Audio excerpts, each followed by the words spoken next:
The committee will come to order. Welcome back, Secretary Bessent, to the best committee in all of Congress, the Ways and Means Committee. Since you last came before this committee, the average American has more money in their pocket from the working family's tax cuts. This filing season, refunds were up more than 11%, and tax refunds totaled nearly $325 billion. A family of four with two kids making $73,000 or less owed zero in federal income taxes. 62 million Americans claimed at least one of President Trump's new tax relief priorities, such as no tax on tips, no tax on overtime, no tax on Social Security, and no tax on auto loan interest. Your department just revealed that the majority of Americans who benefited from these policies earn under $100,000. Nearly 6 million kids now have Trump accounts to save for their future. Nearly 40 million families claimed the child tax credit that was increased to $2,200 and permanently indexed for inflation so that the credit never loses value. Americans across the country are experiencing what tax relief means for them. At a hearing, a waiter from Arizona told us how he is using his tax savings from no tax on tips to start law school. A Texas steelworker said he can now afford to start a family from no tax on overtime. A couple in Texas adopted a second child with the help of the adoption tax credit. And in every community, working class Americans have their own version of the story because President Trump and Republicans in Congress delivered real tax relief. However, every single Democrat voted against this tax relief, hiding behind the false claim that these tax cuts only help billionaires. But we all know the truth. There aren't any billionaires who work for tips. I don't know any billionaires that work for overtime. There aren't any billionaires who rely on Social Security. There aren't any billionaires that need an auto loan to afford a car. Republicans targeted tax relief to the Americans whose paychecks were stretched thin by Democrat inflation that needed help. The working families' tax cuts provided bigger refunds and bigger paychecks and permanent pro-growth tax policy. And it will make it easier to build, to invest, produce, and hire in America. Our economy is in the middle of a historic construction boom that means new jobs and opportunities for working class Americans. Factory activity grew every month this year and reached its highest level since May of 2022. Equipment investment rose 17%, and investment in intellectual property rose 11% in the first quarter of this year. In the same period, economic growth was driven by two things: investment and exports. Republican policies are making investing in America a solid bet for companies after decades of America's manufacturing power declining. The president's tax and trade policies work hand in glove to fuel the economic investment that creates great paying jobs. Reciprocal trade agreements have secured $10 trillion in investment commitments in leading industries, open new markets formerly hostile to U.S. exports and made our trading relationships fairer for American workers, farmers, manufacturers, and producers. American producers exported, just last year, a record $3.4 trillion. And in the first 3 months of this year, U.S. exports were over $300 billion each month. That's the highest in 250 years of our country's history. America is becoming less dependent on China, a goal long promised by Washington politicians with no actual progress until President Trump. Our trade deficit with China fell 32% last year to the lowest level since 2004. The Chinese recently agreed to purchase at least $17 billion annually in U.S. agriculture products through 2028, alongside more Boeing airplanes.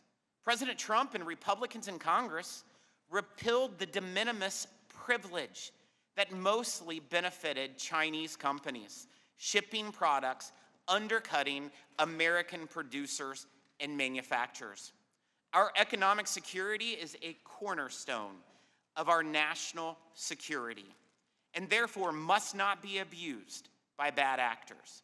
Yet this committee's investigation into U.S.-based non-for-profits revealed many are funded or operate under the influence of foreign countries like China. And they sow division and chaos in our communities that weakens America and strengthens foreign adversaries. Tax-exempt status is a privilege, not a right. We have called on the IRS to investigate and, if necessary, revoke the tax-exempt status of 11 different organizations who are the focus of our investigation. It is critical that the IRS take close look at tax-exempt organizations with documented histories of activity that destabilizes society and supports terrorism.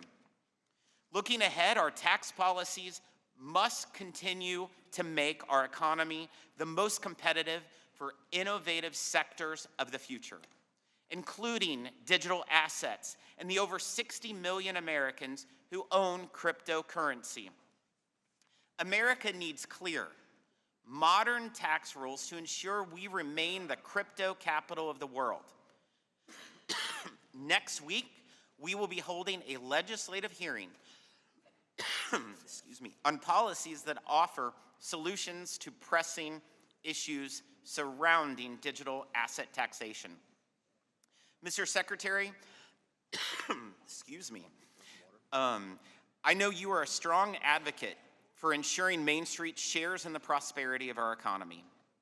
And I look forward to hearing how Treasury is implementing the working families tax cuts so that Americans who power our economy, workers, small businesses, farmers, manufacturers, and producers and innovators have a brighter future.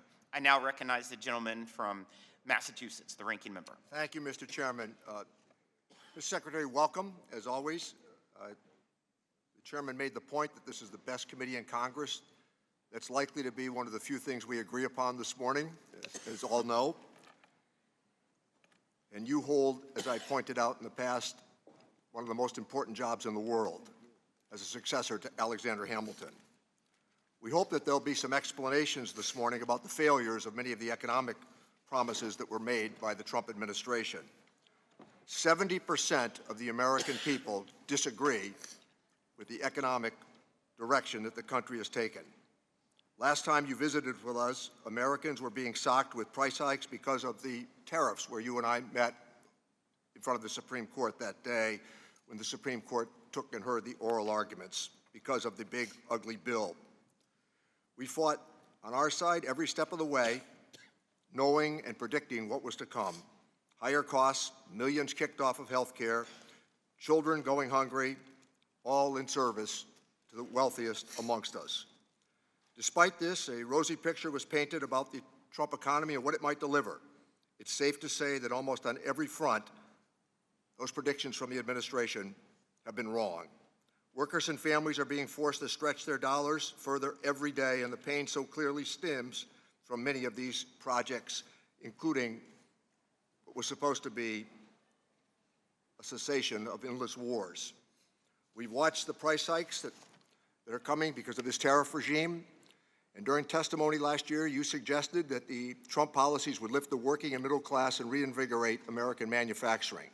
It was stated that take-home pay and wages would increase. You relied upon consumer confidence data to tout the strength of the economy. You pointed out that inflation was improving and that costs, including food, energy, and shelter, would be coming down. And now we have a chance to reflect upon what actually happened, including the slow walking of the tariff refunds that are due. Families are forced to shell out $1,700 more last year to cover many of the costs that were estimated to be rosy here not that long ago. Between the tariffs, the Iran war, prices are rising faster than they have in years. Last month, the inflation rate ate up paychecks. Appreciated the chairman's position on pointing out that there has been a routine of 3% increases, but when you're paying more for everything else, that quickly goes away. The price of a tank of gasoline in many places has gone up by almost 50%. That's a staggering amount. And despite the bullish assessment in January that economic growth would hit 5.4% in the fourth quarter, that growth came in at approximately 0.5%, not even a full percentage point. That's not spin, those are facts. The administration continues to argue that down is up and to convince people that their pain should be subjugated to patriotic causes. Whether celebrating higher credit card delinquencies on households, they're spending more every day because of the economic policies of the administration. As if the $1,700 to cover the tariffs wasn't enough, estimates are now showing that the war in Iran has already cost households another $750.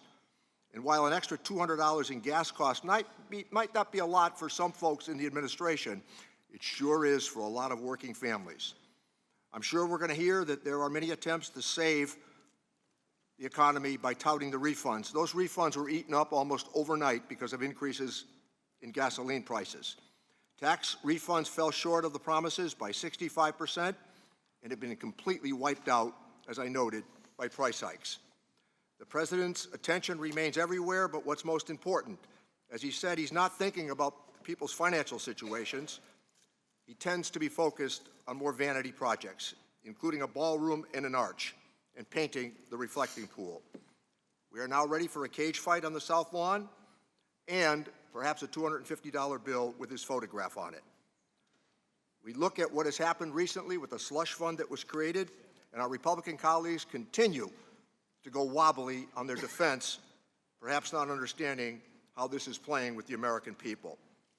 I know the administration has been busy trying this week to explain all of it, telling members of Congress that the slush fund is dead, apparently not consistent with what the president offered but 24 hours ago. Let's be real.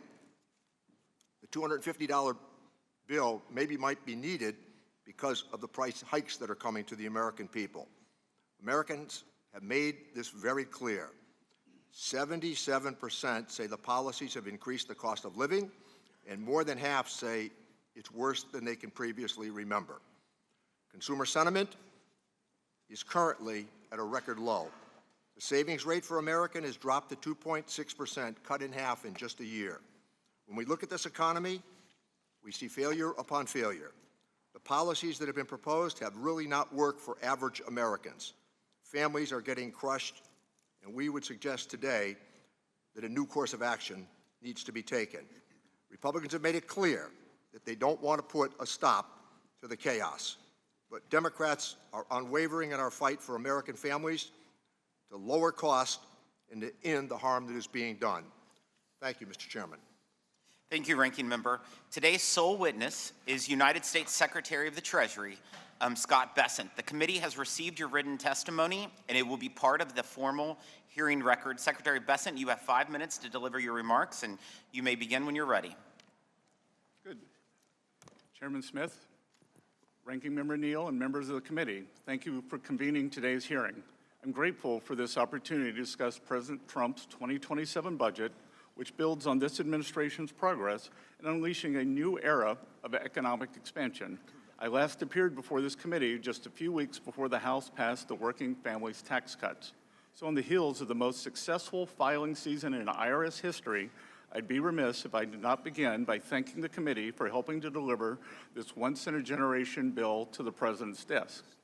This tax day, under President Trump, we celebrated how much more money hardworking Americans kept, not how much the government took. Over 62 million tax returns claimed at least one of President Trump's signature new tax cuts: no tax on tips, no tax on overtime, deductibility of American car interest loans, and an enhanced deduction for low and middle income seniors. All told, the average refund increased by over 11%, with total refunds increasing by 18%. But as important as what the legislation achieves, it is what it prevented. If opponents of the Working Families Tax Cuts had had their way, our economy would have absorbed the largest tax hike in its history, over $5 trillion. 90% of American taxpayers would have seen their standard deduction slashed, while 40 million families would have seen their child tax credit halved. Instead, this committee held the line, and the American people had a better tax day because of it. Notably, President Trump's pro-growth policies don't stop at putting more money back in the pockets of working and middle-class families. They extend to placing the American dream within closer reach of their children. For context, nearly 40% of Americans have no exposure to U.S. equities, no stakes in the companies they helped to build. Trump accounts represent a profound reimagining of that arrangement. They will ensure that every American child can benefit from private ownership and compound growth, that every American child, in short, is born a shareholder. To date, nearly 6 million Trump accounts have been opened, with 1.4 million eligible for the $1,000 seed contribution from Treasury. Of course, as his tax cuts deliver relief for working-class Americans, President Trump's economic agenda is bolstered by two other distinct but reinforcing levers: trade and deregulation. Let me briefly address both of these in turn. First, the President is undeterred in his determination to open markets for U.S. goods and services while rebuilding U.S. manufacturing capacity. Over the 12 months ending March 2026, the trade deficit for goods declined by $370 billion compared to the same timeframe ending March 2025. The economy has added 313,000 net new private sector jobs and 13,000 manufacturing jobs in the past 2 months. Firm capital expenditures rose at an annual rate of over 17% in the final quarter, and companies are investing trillions to build and expand here at home. American industry is winning again to the benefit of American workers. A whole-of-government approach, meanwhile, is coupling our manufacturing revival with a great regulatory reset. Properly calibrated regulation is essential for economic growth, capital formation, employment, and higher wages. So at the outset of this administration, President Trump set the ambitious benchmark of slashing 10 existing regulations before issuing a new one. In 2025, we shattered that goal with a ratio of 129-1, and as a result, the regulatory actions generated more savings last year than in those of the prior Trump administration combined. Separately, any one of these initiatives on trade, tax cuts, and deregulation would be substantial. Taken together, they are transformative. Before President Trump took office, our trading partners exploited America's markets, our regulatory state smothered businesses, and our tax code was poised to punish workers and job creators. Today, his policies are driving lower taxes, bigger paychecks, and broader prosperity. So I thank this committee for its partnership in this critical work, and I look forward to building upon our strides through the President's budget for the year ahead. Thank you. Thank you. We'll now proceed to the question and answer session. Mr. Secretary, yesterday in the Senate, you received a lot of questions from the Democrats over the Anti-Weaponization Fund, which Acting Attorney General Todd Blanche said on the record is dead. You also told the Senate Finance Committee over and over and over and over a few more times again that you cannot discuss the settlement or the case due to ongoing litigation. Can you please set the record straight right at the top of this hearing. So members do not need to use their limited time asking you questions you cannot answer. What is the status of the fund, the settlement agreement, and what part did IRS CEO Mr. Bisignano play in both? Thank you for this question, Mr. Chairman. I said yesterday that Einstein's definition of insanity is asking the same question over and over again and expecting a different answer. Let me be clear, as we've done throughout this matter, the Department of Treasury is following the direction of the Department of Justice. Acting Attorney General Todd Blanche testified on Tuesday that the government will not be moving forward with the fund. We intend to comply with that direction and Attorney General Blanche's direction. I do not have any details into what that means at this time, but I will note that even the Acting Attorney General Blanche's statement Tuesday, this matter is still subject to ongoing litigation, so I'm unable to comment further on it. That means I'm also not able to discuss any part of the settlement agreement. As with all department litigation, the Department of the Treasury and the IRS are represented by the Justice Department, so any additional questions about the settlement or the fund should be directed to Acting Attorney General Todd Blanche. To your point about Mr. Bisignano, while I cannot speak on his behalf, I will note that the settlement agreement calls for the United States to issue an apology to the plaintiffs for, among other things, leaking their tax returns. Mr. Chairman, President Trump is a great American who has endured over 10 years of harassment and weaponization from all levels of government. No American should be targeted for political reasons. Thank you, Secretary, for starting out with that information. This tax filing season was the most historic because of the tax relief delivered to working class families through the Working Families Tax Cuts. How much total tax relief did Americans get just this tax season? Approximately $325 billion, Mr. Chairman. And how much did the average individual tax refund increase? The average refund increased by more than 11%, but that does not reflect the dollar value. As the ranking member likes to say, we overpromised and underdelivered. That is incorrect because so many people owed taxes last year that the dollar increase was actually much larger, going from negative to positive. As I travel the country, I have so many taxpayers who thank me because they had to pay last year and they got a refund this year. So how many taxpayers claimed at least one of President Trump's priorities of no tax on tips, no tax on overtime, no tax on Social Security, or the auto loan interest? Approximately 62 million filers, or about 44%, Mr. Chairman. And so what percent of tax filers who received a tax cut in filing season earned less than $100,000? Just over 70%, sir. 70%. 70.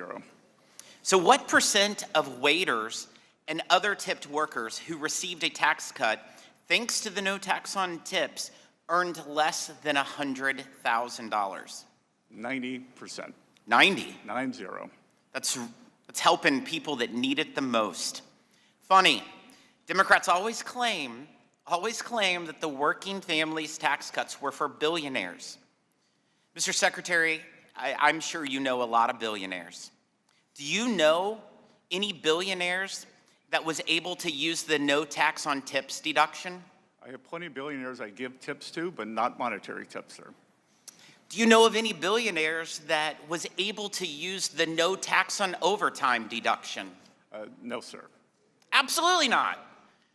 But you'll hear all day today that this tax cut was for the billionaires. But the evidence proves differently, and so I greatly appreciate that. I'm sure we will hear about inflation in the economy today, too. And so at this point, during President Biden's term, what was the core inflation rate? 6.2%, which led us to the worst inflation in 49 years, sir. Absolutely. And was the highest under Biden? What was the highest? 6.6. 6.6. September of 22. And so what is core inflation this very second? 2.8%. 2.8%. But at this time, during the Biden administration, it was 6.2. Yes, sir. Wow. You wouldn't think that was the case based on the rhetoric coming from the other side, but that's what we're going to get. The Working Families Tax Cuts renewed and revamped the Opportunity Zone programs to ensure that rural communities get their share of the benefits. The law provides incentives that will drive an estimated $100 billion in new investments into rural communities, helping small businesses and working families in underserved, often overlooked areas of the country. How is the Trump administration implementing this improved Opportunity Zone program to ensure rural communities that I represent are in fact benefiting in the way Congress intended? And how is Treasury utilizing the new transparency requirements within the program to reinforce this effort to target those underserved communities?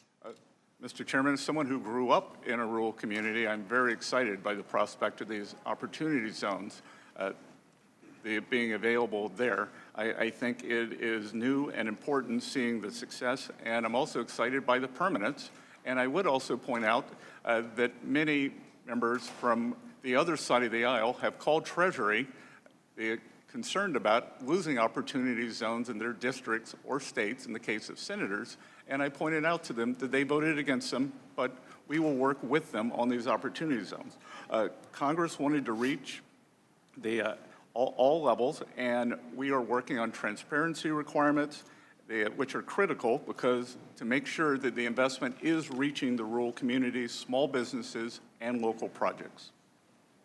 Thank you. On January 5th, 2026, through the hard work of both you and your staff, the Treasury Department secured a side-by-side agreement that largely exempts U.S. headquartered multinational enterprises from the OECD's income inclusion rule and undertaxed payments rule. This is a major win for U.S. tax sovereignty. How confident are you that this agreement will be respected and fully implemented by OECD members, particularly in the European Union? I believe that we have the tools necessary that if our sovereignty is not respected, to counteract any failures to enact this. And I believe this is important because with this, the money comes into the U.S. Treasury rather than foreign treasuries, Mr. Chairman. What I would say, Secretary, you can count on us as working hand in glove as allies, because Congress can also move legislation to make sure that they honor this. And we're willing to do that if they do not honor your commitment. And Mr. Chairman, I will point out that my friend Senator Wyden complimented the side-by-side when he was back in Oregon recently. It's great to hear. What monitoring has Treasury put in place to ensure that U.S. companies are not still subjected to the discriminatory treatment? We frequently meet with the companies, and we have active engagement with the OECD on this matter. Thank you. I now recognize the ranking member. Thank you, Mr. Chairman. A reminder that members of the committee, they get to decide how to allocate their 5 minutes as long as they're within the framework of the questions that they wish to ask. So, Mr. Secretary, were you or any employee of Treasury informed of the settlement that the Attorney General entered into with the plan of the fund? Again, Congressman, there's ongoing litigation, and as I said, I'm unable to answer. Fine. So I think we can agree upon this. There were 400,000 taxpayers that had their tax information leaked when Charles Littlejohn released that information. We all agree no citizen should have their taxpayer information leaked. That's a clear violation. But if we follow the logic of what has been proposed, then the suggestion would be that these 400,000 people would be never subject to any sort of IRS oversight? Again, I'm unable to comment on that. Okay. Okay. So let me go back to part of the statistical data that's been gathered. With Barnstable, Massachusetts, which is a central hub on Cape Cod for commercial and transportation activity, They rely upon tourist dollars. It's a big deal. Over the last year, there's been a 54% decrease in Canadian tourists. We're slow walking the tariff refunds. You and I were there, as I reminded the audience today, when the Supreme Court heard those arguments, and the suggestion was that the tax refunds were going to proceed expeditiously. That is not happening. There have been arguments that somehow that they've been slow walked on purpose because they did cost $166 billion, which would come from revenue that previously had been allocated. In Las Vegas, those who fly into the Harry Reid Airport, 4.9 million people flew in last year. That's down by 12%.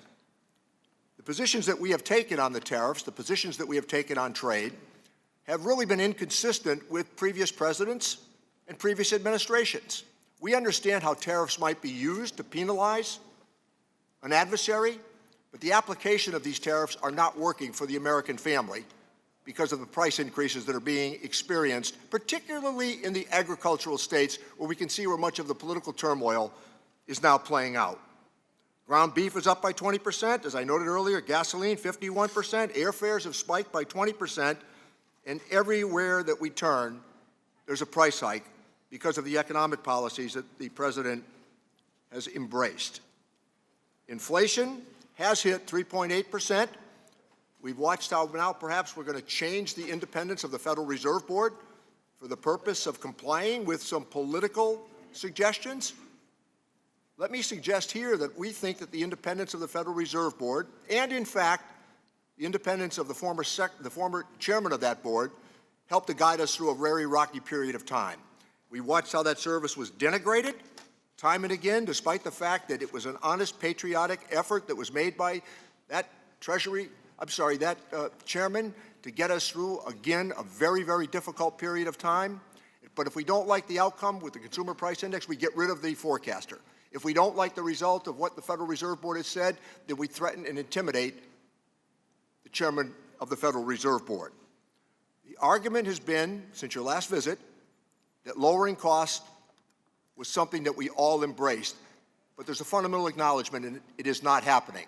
I cited a previous statistic that I think remains very compelling this morning. 77% of the American people disagree right now with the economic positions that are being embraced by the administration. With that, I yield back my time. Thank you, Mr. Buchanan. Thank you for being here today, Mr. Secretary. Passing the working family tax cuts was a major win for all Americans.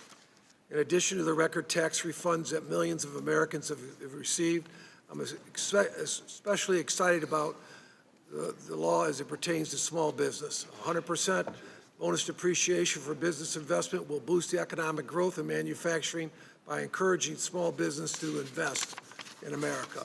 Someone that's been in business for a lot of years, I can tell you the reality is very much the case.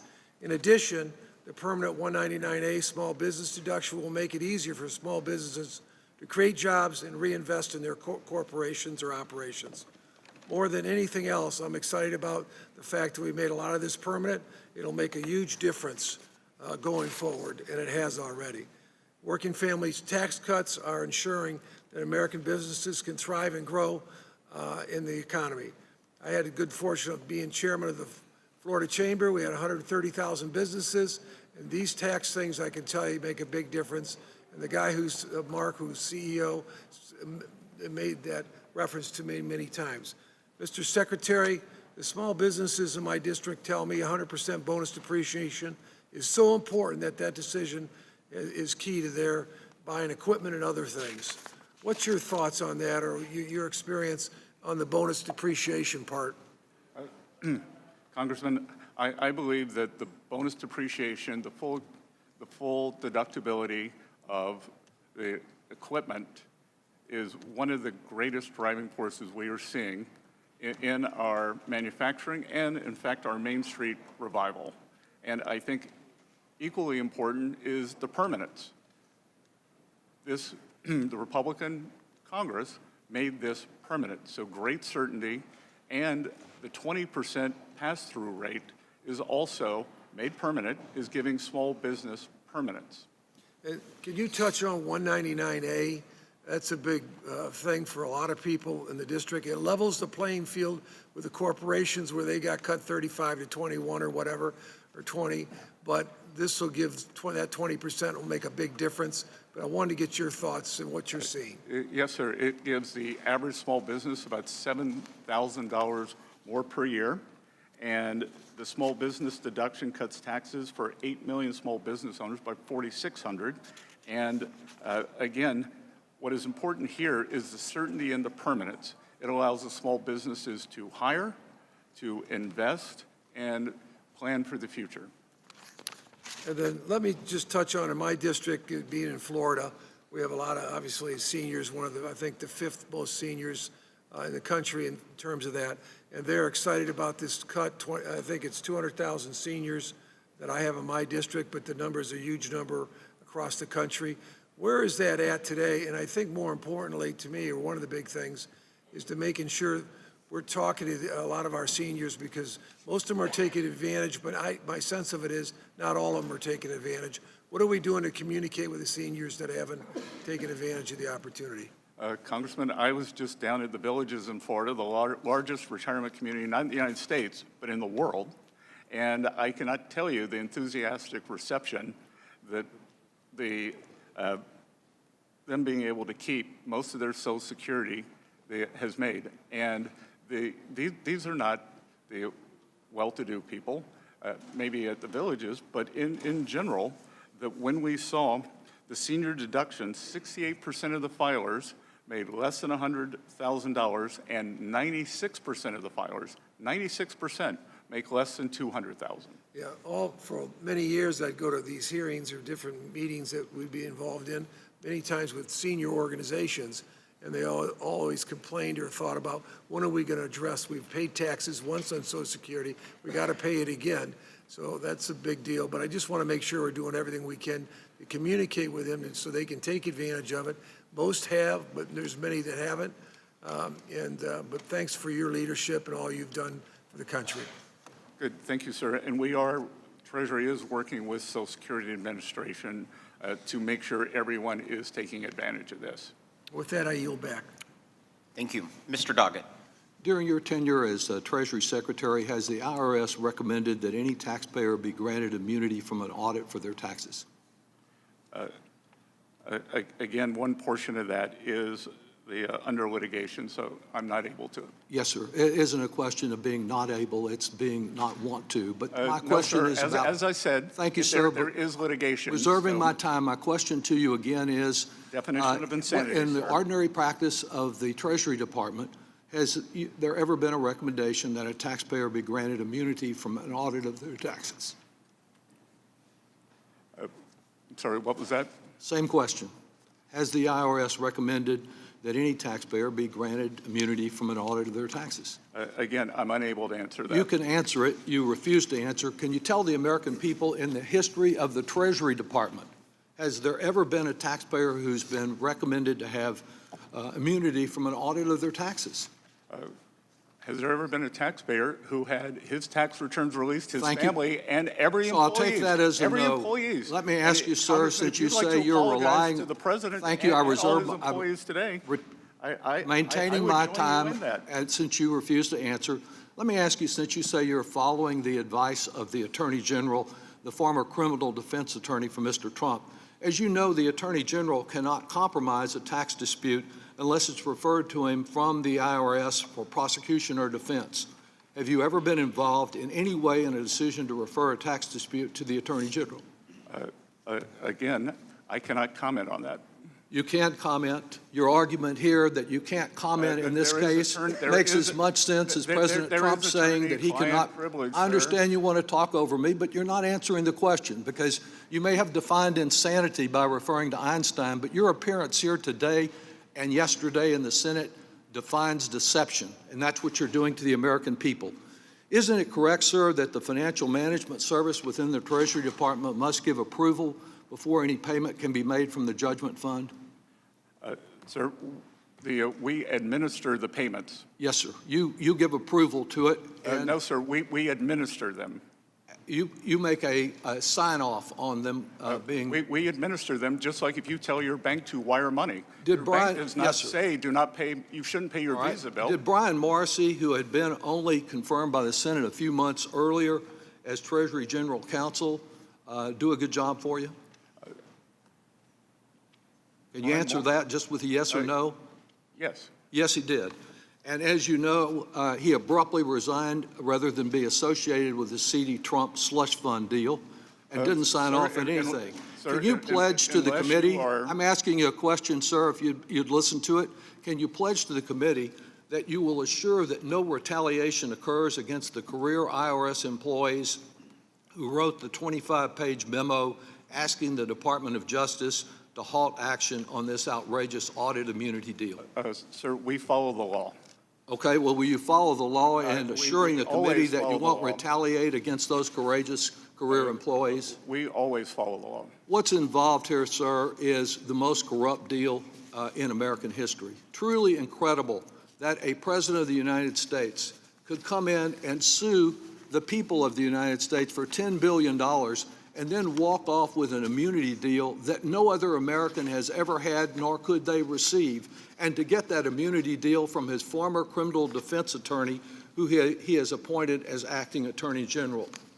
This is the kind of corruption that would permit the Trump family, if the Wall Street Journal is correct, that Trump earned $5 billion from his crypto bills last year, to pay him or not pay him as he feels it's smart to do. He made no complaint about the audits in his petition, and yet suddenly out of nowhere, he's granted immunity in what some have said in a report would be a $100,000 benefit, $100 million benefit to him. You know that there is a responsibility of your department to do audits of the president every year. A report of this committee indicates that only one was begun during the first term. What are you doing to assure that those annual audits occur this year? The first term, 3 years, nothing.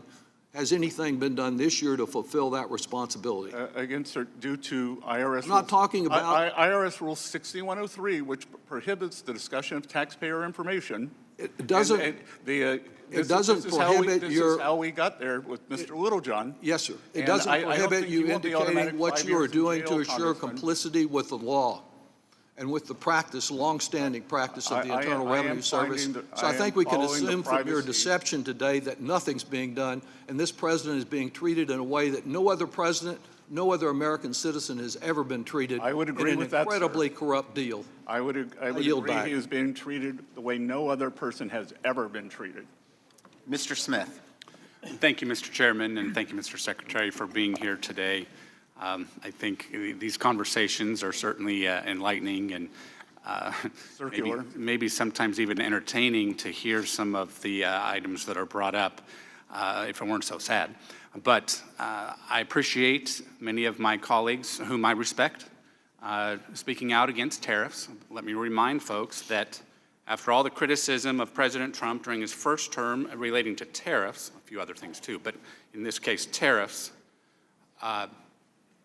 unified Democratic control for 2 years resulted in no action on tariffs, and quite honestly, disengagement on trade altogether that I think brought disrespect to our country and I think damaging in many ways. But I'll move on here to talk more about tax and certainly the Treasury's recent interagency agreement with the Department of Education to address the ongoing costs to taxpayers associated with the Biden administration's student loan policies. Last year, I joined several colleagues in urging Treasury to rescind the waiver which prevented collection on defaulted student loans. So this agreement takes an important step toward restoring accountability and protecting taxpayers. I certainly appreciate your partnership in the effort. You know, the Working Families Tax Cut Bill was very productive, certainly teed up by the Tax Cuts and Jobs Act from the first Trump term.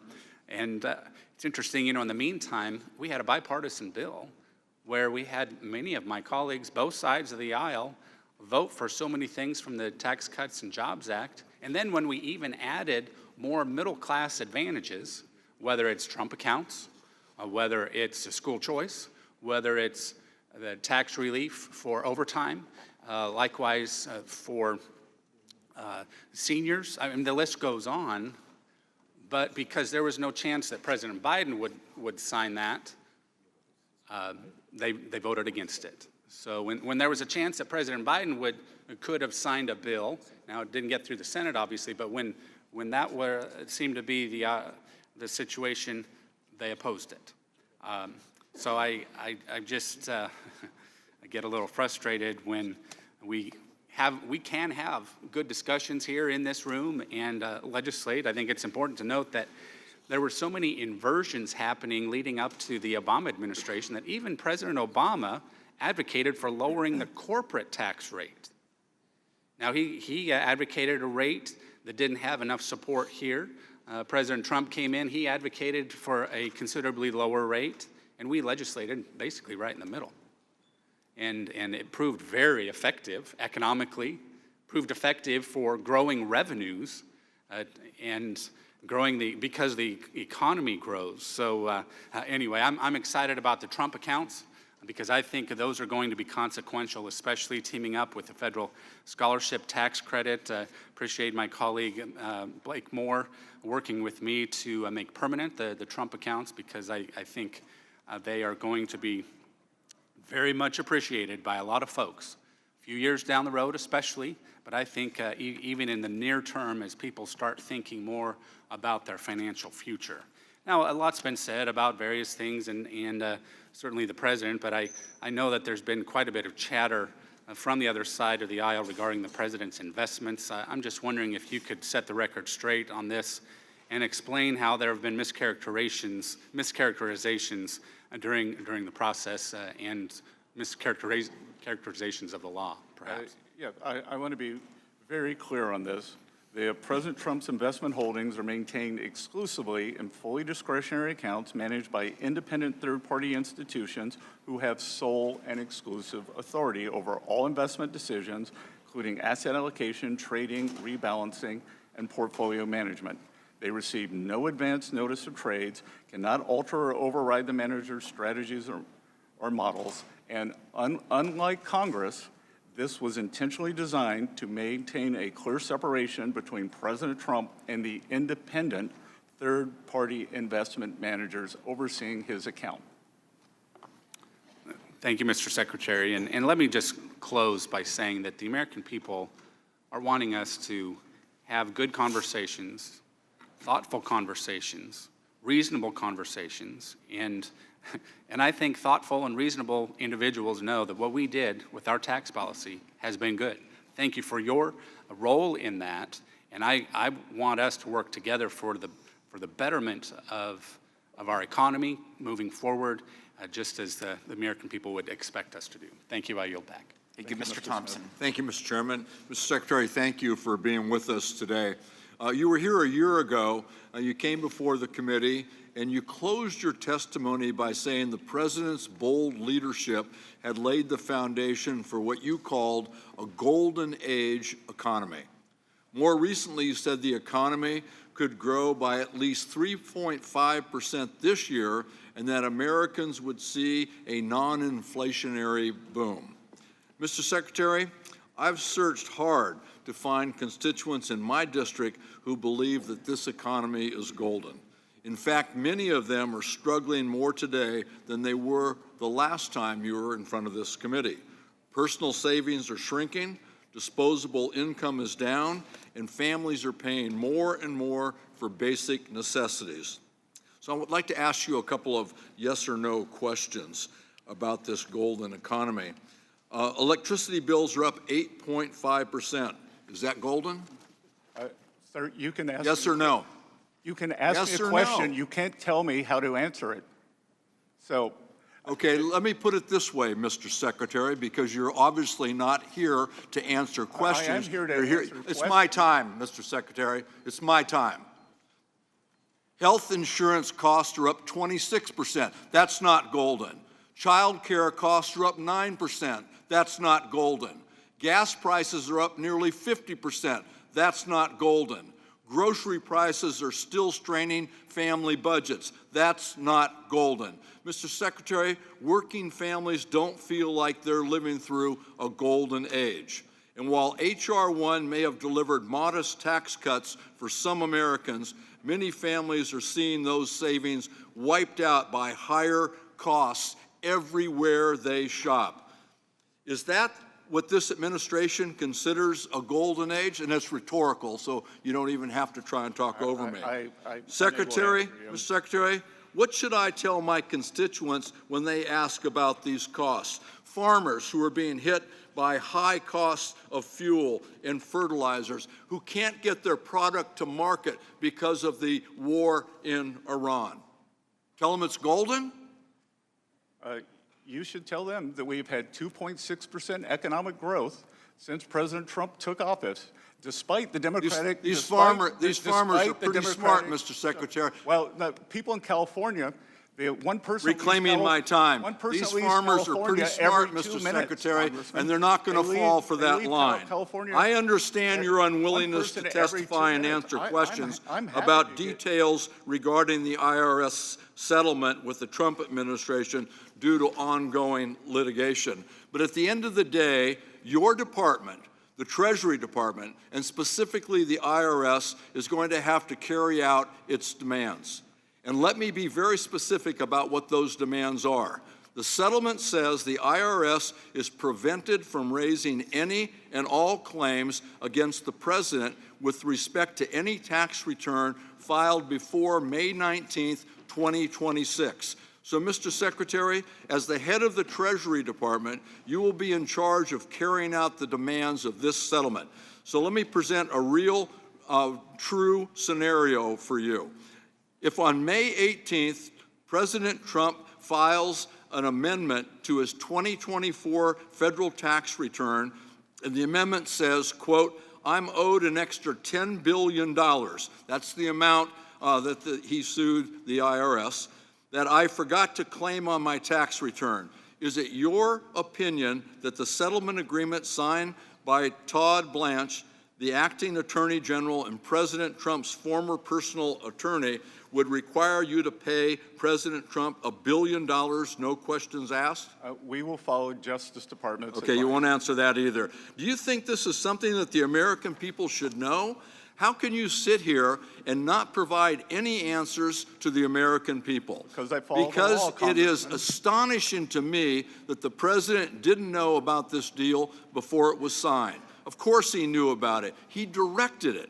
So why not cash out on his get-out-of-jail-free card? As I read it, he can absolutely file an amendment to his tax return and claim a giant tax refund.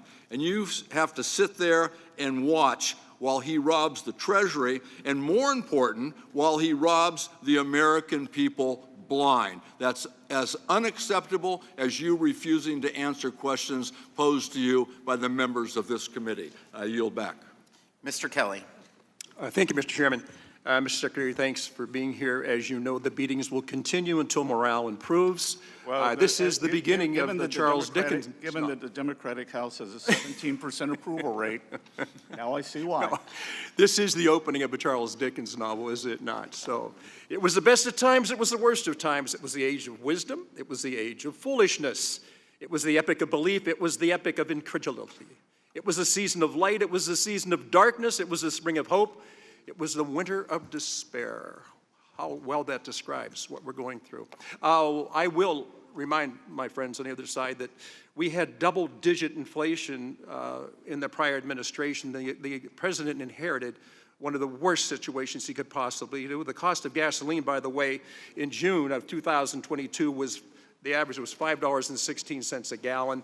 As of June 4th, it's now $4.51 a gallon. So facts are a funny thing.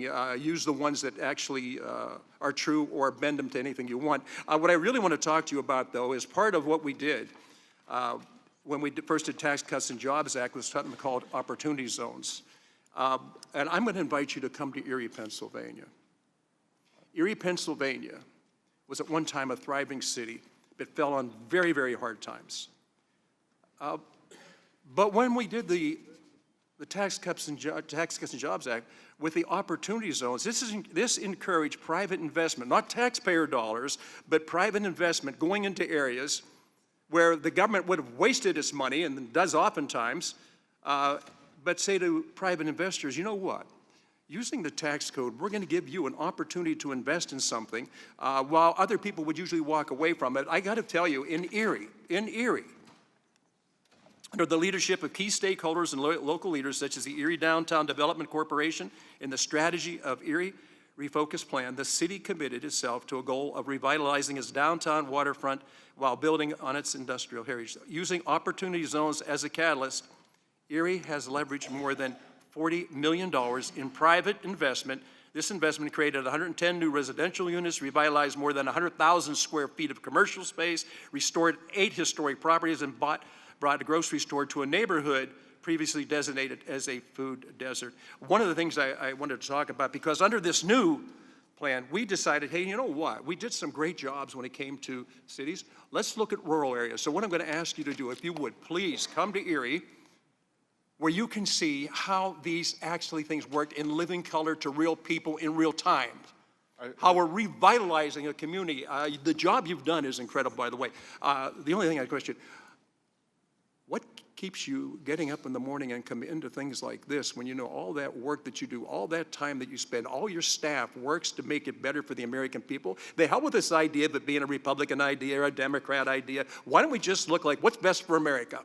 Well, the representative, first of all, I have heard that Erie is the poster child in a great way for opportunity zones. So I look forward to coming and visit, and I look forward to visiting the rural areas in your district. And also, as I said earlier, many representatives, senators from the other side of the aisle have called me to ask for guidance on opportunity zones. I pointed out that they voted against them, but that is why I come in, to help the American people.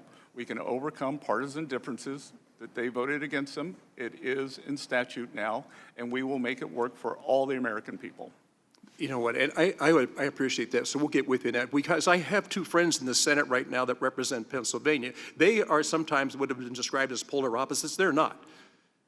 So between Senator Fetterman and Senator McCormick, we have 2 people in the Senate now working together to do the best things that they can do for the state they represent and the nation that they work for. I think if we could twist things around, and unfortunately elections get in the way of us doing things that are actually beneficial to the American people. We tend to work on a party spectrum rather than the people we represent. As I said, I represent 750,000 people. None of them are, it's not an all red, it's not all blue, and in fact what discourages me is too many of our people who live in the area no longer have faith, and they don't even register to vote. But please, we're going to invite you. We're going to invite Senator Fetterman, Senator McCormick. We will get people there to sit down with you. There is such a wealth of opportunity taking place right now. The figures don't lie. Sometimes the liars can figure, but figures don't lie. Thank you for doing what you're doing in your private life, to walk away from that, to walk into this. When they first described it as a swamp, they had no idea how deep the swamp has become. Thank you for being here today, and thank you for your dedication to the United States of America. Thank you, Mr. Larson. Thank you, and thank you, Secretary, for joining us here today. It's always kind of unusual when you start a hearing and are instructed what you can say or can't say in an open and free democracy. But having said that, you mentioned in your testimony core inflation a couple of times. What's the difference between core inflation and inflation? Many people believe, or it is in general, energy prices and food prices, which are much more fast-moving. And I would say that energy prices will roll down when this Iran conflict ends. So is gasoline considered part of core inflation? Yes, sir. It is. So those remarks, core inflation reflects gasoline prices.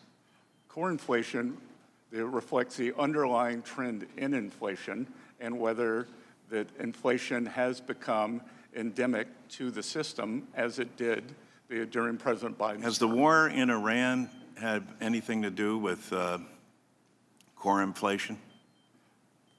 Sir? Does the war in Iran have anything to do with core inflation? Or you can't answer that, or either? Or is that, are we precluded from asking that? Well, I'm not sure what the question is. Let me make it as simple as I can. Does the war in Iran, are you with me? Does the war in Iran thus far, have witnessed the rise in gas prices as it caused? well, again, that is the regular inflation, and gas prices have gone up, which I believe will be temporary.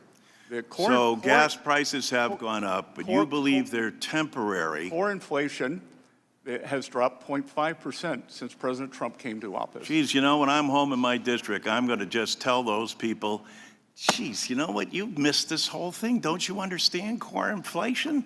You guys are better off. I mean, these gas prices, I don't know what you people are thinking out there.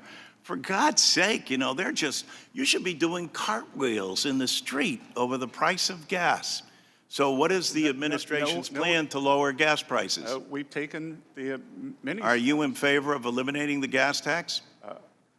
We have moved to. Are you in favor of eliminating the gas tax? We would like to work. Are you able to answer that, or is that not answerable? Well, if I'm not either? interrupted, I can, Congressman. Well, I'm waiting for your answer.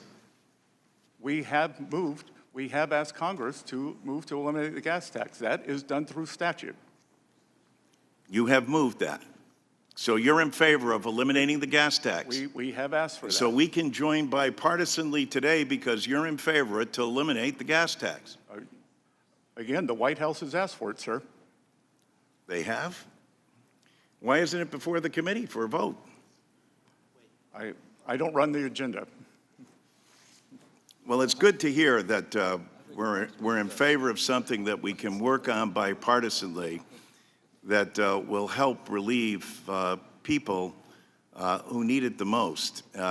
Forgive me, but people in my district aren't doing cartwheels over this economy. They haven't seen the impact that you claim that they're all receiving. People hear a lot of rhetoric, et cetera, but that doesn't pay their grocery bills. That doesn't pay their heating costs. That doesn't put fuel in their tanks. That doesn't help them get through the day-to-day grind of their lives. And so coming here and filling us with platitude and telling us how grateful we should be to the Trump administration for everything that it's done, Well, Congressman. is this war responsible for any of this? Congressman, food at home is up 2.5% since President Trump took office. Are we at war currently? Which is twice. Are we It's at up war twice that much currently? every year under the Biden administration. Are we at war currently? That the conflict has been halted. The conflict has been halted. So we're not at war. So our military is not involved. We're not at war. Again, if you would like for me to call the Secretary of War, I can ask. I'm the Secretary So of as part of the Treasury. administration, and as part of this, we're not at war. How in God's name, if we can't answer any questions at all, and I don't know, maybe there were some special orders where we're not allowed to these questions or not, we ought to make that clear. Are we at war or not? I'm asking as relation to the cost of going up for oil and gas. That hasn't risen. Has it risen because of the war? It did rise because of the conflict, yes, sir. The conflict. So that's what we call it. Our people go into battle and lose their lives. Mr. Larson, your time has expired. Mr. Schweikert. Thank you, Mr. Chairman. And just, Mr. Secretary, you were already heading there. As everyone here, I'm sure, knows, PCE, there's actually trimmed, which Kevin, new head of the Fed, prefers. There's actually 4 or 5 ways you do balancing on the calculations. So if any of you want joint economic, actually, we have a whole chart of how those calculations work. If anyone would like it. Those will be facts, and they're inconvenient. And food prices, food at home, has risen 2.5% since President Trump came into came into office, it averaged more than 5%, 5% under the Biden-Warren economy. And I've got a list here that President Trump posted, but no one wants to talk about it. Last year, all we heard was eggs, eggs, eggs. Eggs are down 90%. Avocados are down 19%. Mr. Secretary, you will find... Avocados probably more popular on the other side of the aisle. Yeah, Mr. Secretary, you'll find we often choose whatever number works best for the social media posting we're going to do in an hour. So welcome to Congress. A conversation we've been having actually with some of your staff and some of the Ways and Means staff is something that often never comes up, but we're going to have to understand it and find a better way to document it. We calculate about 17% of the U.S. economy now is in the tax-exempt space. And within that space, those who receive the benefit of tax exemption, the basic concept is, here's the community good you're doing for not having to pay taxes. Okay. There's something you're an expert on, the 990 form that documents to the IRS, to Treasury, to Congress, what is that community benefit? I know your team has been working on this. I know some of the IRS team, we've been working on it. Is there a way to come up with a much more robust, universal form so we can understand, are these tax-exempt organizations meeting their societal obligation? And if they're not, we can help them meet that. But we don't have enough information today.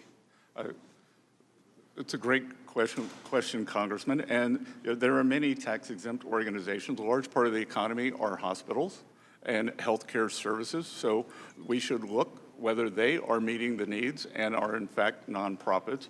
But your question in terms of what is going on with these nonprofits, the IRS has issued guidance for Form 990 that nonprofits, just as banks must KYC, know your customer, we are telling the directors of these foundations, of these institutions, you must know your grantee.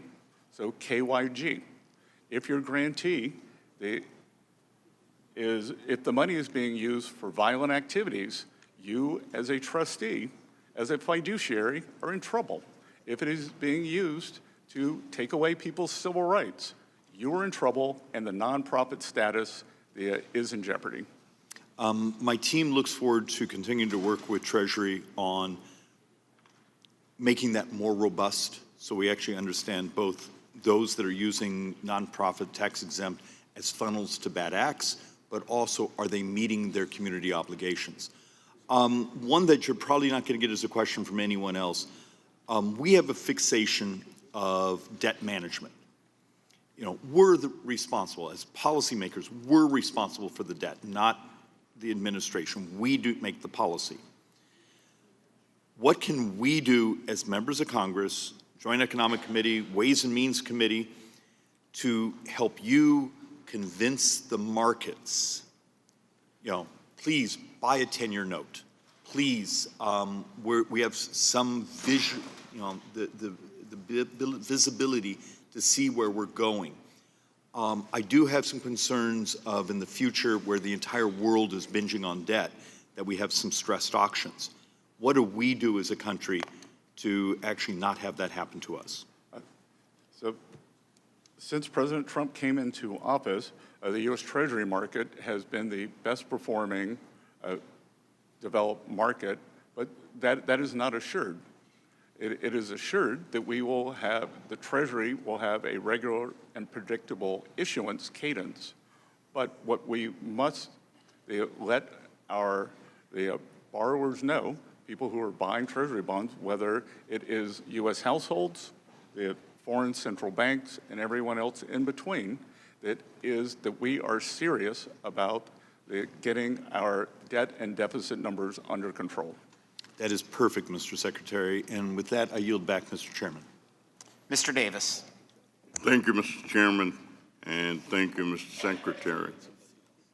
Secretary Bessent, as of April 18th, taxpayers received about 3.4 million delayed refund letters. Illinoisans received 110,000. Texans, Floridians, and New Yorkers each received over 200,000. And Californians received 400,000. Almost 3 months ago, on March 9th, Representative Sewell and I asked you for basic information to demonstrate that Americans are actually getting their delayed refunds. Last month, I requested a meeting with the appropriate staff at the IRS or Treasury for this information. It was not until this morning that I received a response from Treasury. And although the letter contains some high-level information, it is insufficient to reassure me that Americans are receiving their refunds quickly. For example, the information in this morning's letter is substantially outdated. Today's letter cited 2.2 million CP 553 e-notices, when a separate document you sent me a few weeks ago cited 3.4 million notices as of April 18th. Also, the information in today's letter fails to convey the current number of unique taxpayers whose refunds were delayed. Nor does today's letter give a clear understanding of how quickly taxpayers are waiting on their delayed checks. So, Mr. Secretary, could you tell me when or before June 11th will you or your staff meet with Representative Sewell and me to walk us through the evidence that taxpayers with delayed refunds received the funds owed to them? Microphone. I have not seen the letter. That I will follow up on this, and the delays that you were talking about are for taxpayers who did not file electronically. We had about 98% of taxpayers file electronically. They received their refunds within 21 days. It sounds to me that out of the approximately 134 million tax returns that we received, that the April number would have been the Thank you. And we are at 2.2, so we are working through it, and much of that has to do with verification, lack of addresses. So we look forward to working with you on that because we are committed. Well, to thank people you. getting Thank these you very large much. refunds Well, quickly. let me just continue. Mr. Chairman, could you assist me to make sure that the American people receives the information? 3.4 million delayed notices are getting their refunds expeditiously. And also, I'd like to submit for the record a state-by-state breakout provided to me by the Internal Revenue Service, where 3.4 million taxpayers live and whose refunds were delayed as of April 18th. Without objection. Thank you, Mr. Chairman. And Congressman, what was that number last year? 3.4 million. No. I meant for the previous filing season and the year before that. Well, I don't know the number for either one of those years, but let me move to my last question. I understand that the Southern Poverty Law Center has been indicted. And let me ask, is the Internal Revenue Service involved in that activity in any way? Again, that's ongoing litigation, but that would have been done, as I read in, what I know is what I've read in the newspaper, and that was the Justice Department and the FBI. And Internal Revenue is not urging or suggesting to any other entities that they may lose their tax exemption if they contribute to the Southern Poverty Law Center? Again, there's ongoing litigation, but that's driven by the Department of Justice and the FBI. Thank you, Mr. Chairman. I give back. Thank you, Mr. LaHood. Thank you, Mr. Chairman. Mr. Secretary, welcome. Thank you for being here today. Thanks for your service. I want to touch on affordable housing. I think collectively, as we travel back to our districts, we continue to hear about the lack of affordable housing. And I would describe it as a rural, suburban, and urban problem. And last year, in the Working Families Tax Cut Bill, we included a number of provisions on affordable housing. And one of those was my bill that was included in there on the affordable housing tax credit. And as you're well aware, one of the most significant barriers to economic success in our communities is housing. And so in the Working Families Tax Cut Bill, we included the affordable housing tax credit, which includes a permanent 12% increase in the 9% allocation of LIHTC credits beginning this year. Independent analysis have estimated that this will lead to the development of more than 1.2 million more affordable homes nationwide over the next 10 years because of what we did. From your perspective and the Department of Treasury, what will the expansion of the affordable housing tax credits mean for working families struggling to afford housing? The LIHTC provision specifically gives great predictability for investors and builders who want to go into the market, and I think we've already seen a pickup in those areas and with this program. And Mr. Secretary, what do you see for, as we try to address this problem, other mechanisms within Department of Treasury or legislatively that we ought to be looking at? Well, there are two housing bills, one in front of the House and one in front of the Senate, and that seem to be languishing. I want to switch topics. I also, beyond being on the Ways and Means Committee, I serve on our Select Committee on China, which is a bipartisan committee focused on how do we win the strategic competition against the CCP. And I also serve on our Intelligence Committee. And I want to focus on 45X, and that's a provision in the tax code. And so last year in the Working Families Tax Cut Bill, we included the Foreign Entity of Concerns restrictions that pertain to curbing Chinese technology by manufacturers and mandating in that bill that they operate fully independent companies here with no reliance on Chinese entities. Despite these clear requirements, recent media reports indicate that many manufacturers continue to depend on the active support of Chinese engineers overseen by the CCP, security officers embedded in their U.S. facilities, undermining the objective of fully transferring operational knowledge of these technologies to U.S. companies. So, Mr. Secretary, what is Treasury doing to address and prevent Chinese penetration and involvement in these companies receiving the 45X tax credit? So we are polling the companies. We are asking for verification that this is not happening. And whenever we receive a report, we investigate it, just as with CFIUS. CFIUS is self-reported, but when we discover transactions that we believe should have been reported, then we can go back and investigate those transactions. And to your knowledge, have any of those investigations led to a fruitful prosecution or holding somebody accountable? I can get back to you. I can have my staff get back to you, but I can tell you it has been very robust. And you would have seen that recently the FCC banned Chinese drones and routers. And with the connected auto mandate, that electronic systems in American cars cannot be connected to Chinese entities. Thank you. And I'll look forward to the follow-up with you and your team on this. This is something obviously we got to be heavily focused on. Lastly, in my remaining time, I just want to focus on digital service taxes as it relates to Canada. And maybe, obviously, we have concerns. We credit the administration for what you've been able to do on DSTs in Europe, but there's still some concerns with our Canadian friends. Can you comment on where we're at with that?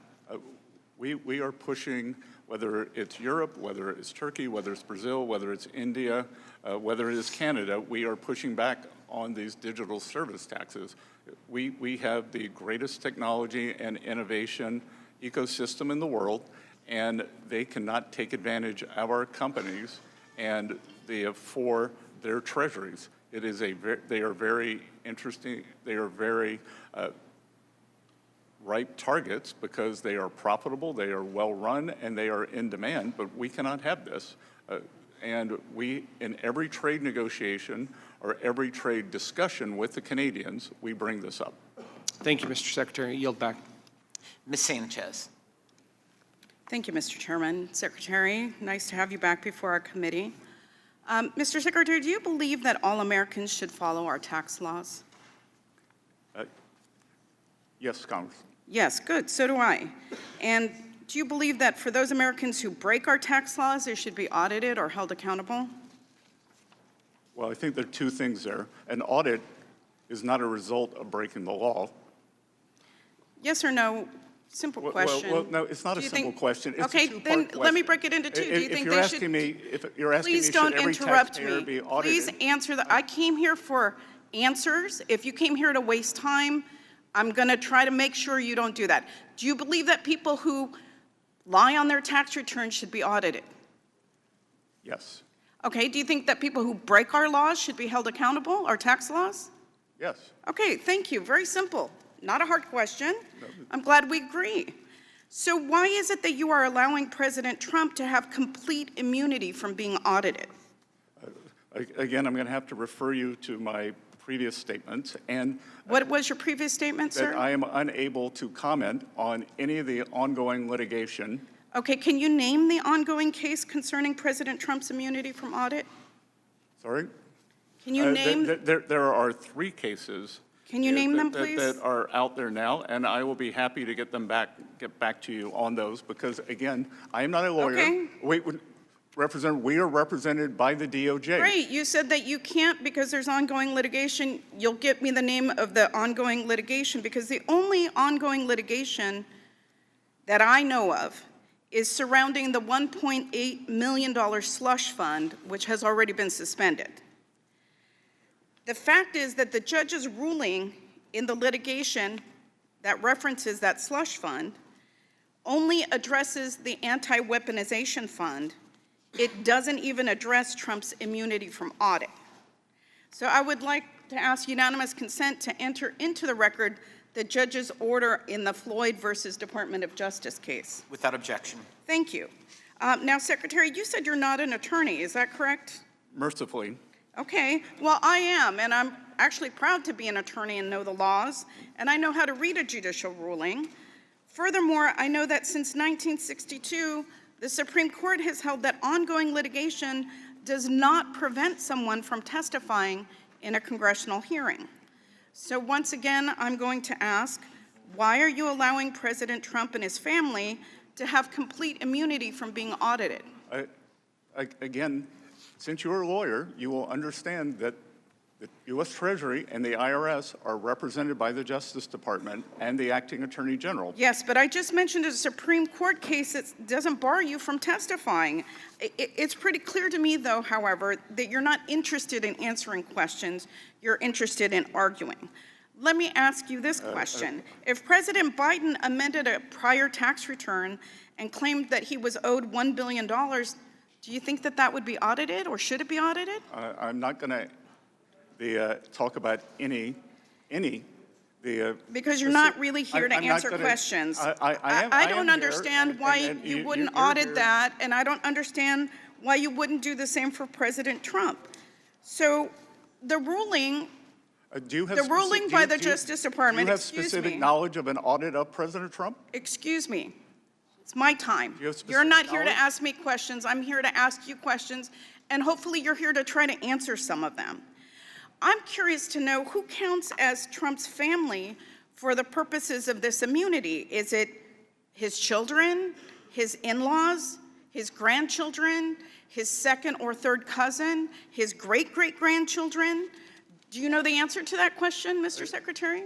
Again, I imagine you have the Justice Department phone number. I would suggest you call them. I'm not the one that runs the Department of the Treasury or that oversees what is happening with this immunity And that has been granted. I'm not the one either. We follow the instructions of our lawyers, and we obey the law, I Representative. hope that you're proud of your performance today, Mr. Secretary, because I hope you get some social media I think it's pretty clips. safe to say that this is probably the most corrupt Treasury Department in our nation's history. And while you dance around questions to protect Trump, Americans are suffering in Trump's spiraling economy. Inflation is now rising faster than average hourly wages. Gas prices are at an all-time high with the war in Iran.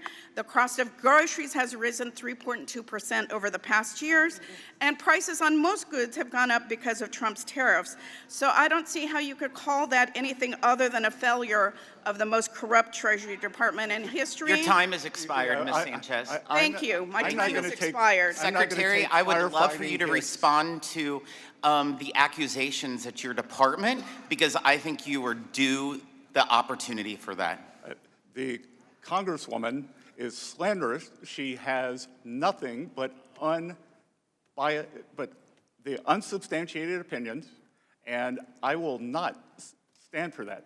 There is nothing corrupt. We move at the highest levels, and just because she cannot get the answer she wants, if she would like to give me facts, she seems long on facts, short on facts, long on hot air, and I will not stand for that.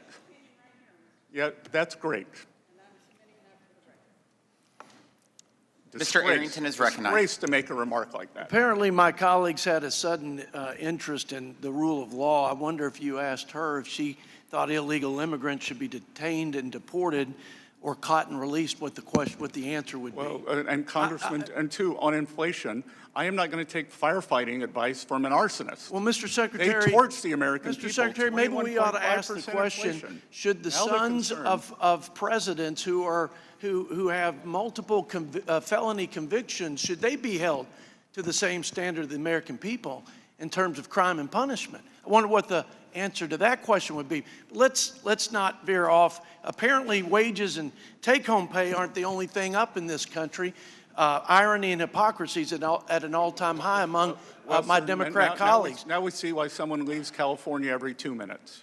And that hypocrisy and irony starts with questions about price increases.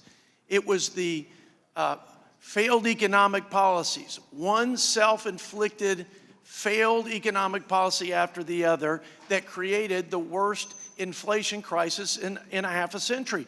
Unbridled spending, if you add the hikes in interest rates, it would be about $12 trillion in deficit spending. Waiving work requirement for able-bodied adults on welfare, giving welfare and health care to illegal immigrants with the stroke of a pen by President Biden, layers of taxes on American competitiveness, layers of regulation on our small businesses. And you know what? We pay a premium right now, and we will temporarily, to defend our country, our children's future against a nuclear Iran, against a radical terrorist regime where we are under imminent threat. We will pay a premium at the pump. But gas prices were at a low, 2-decade low in terms of disposable income. We had gas prices before the conflict below $3. President Biden and 4 years of Democrat policies, gas prices went from $3.30 to $5.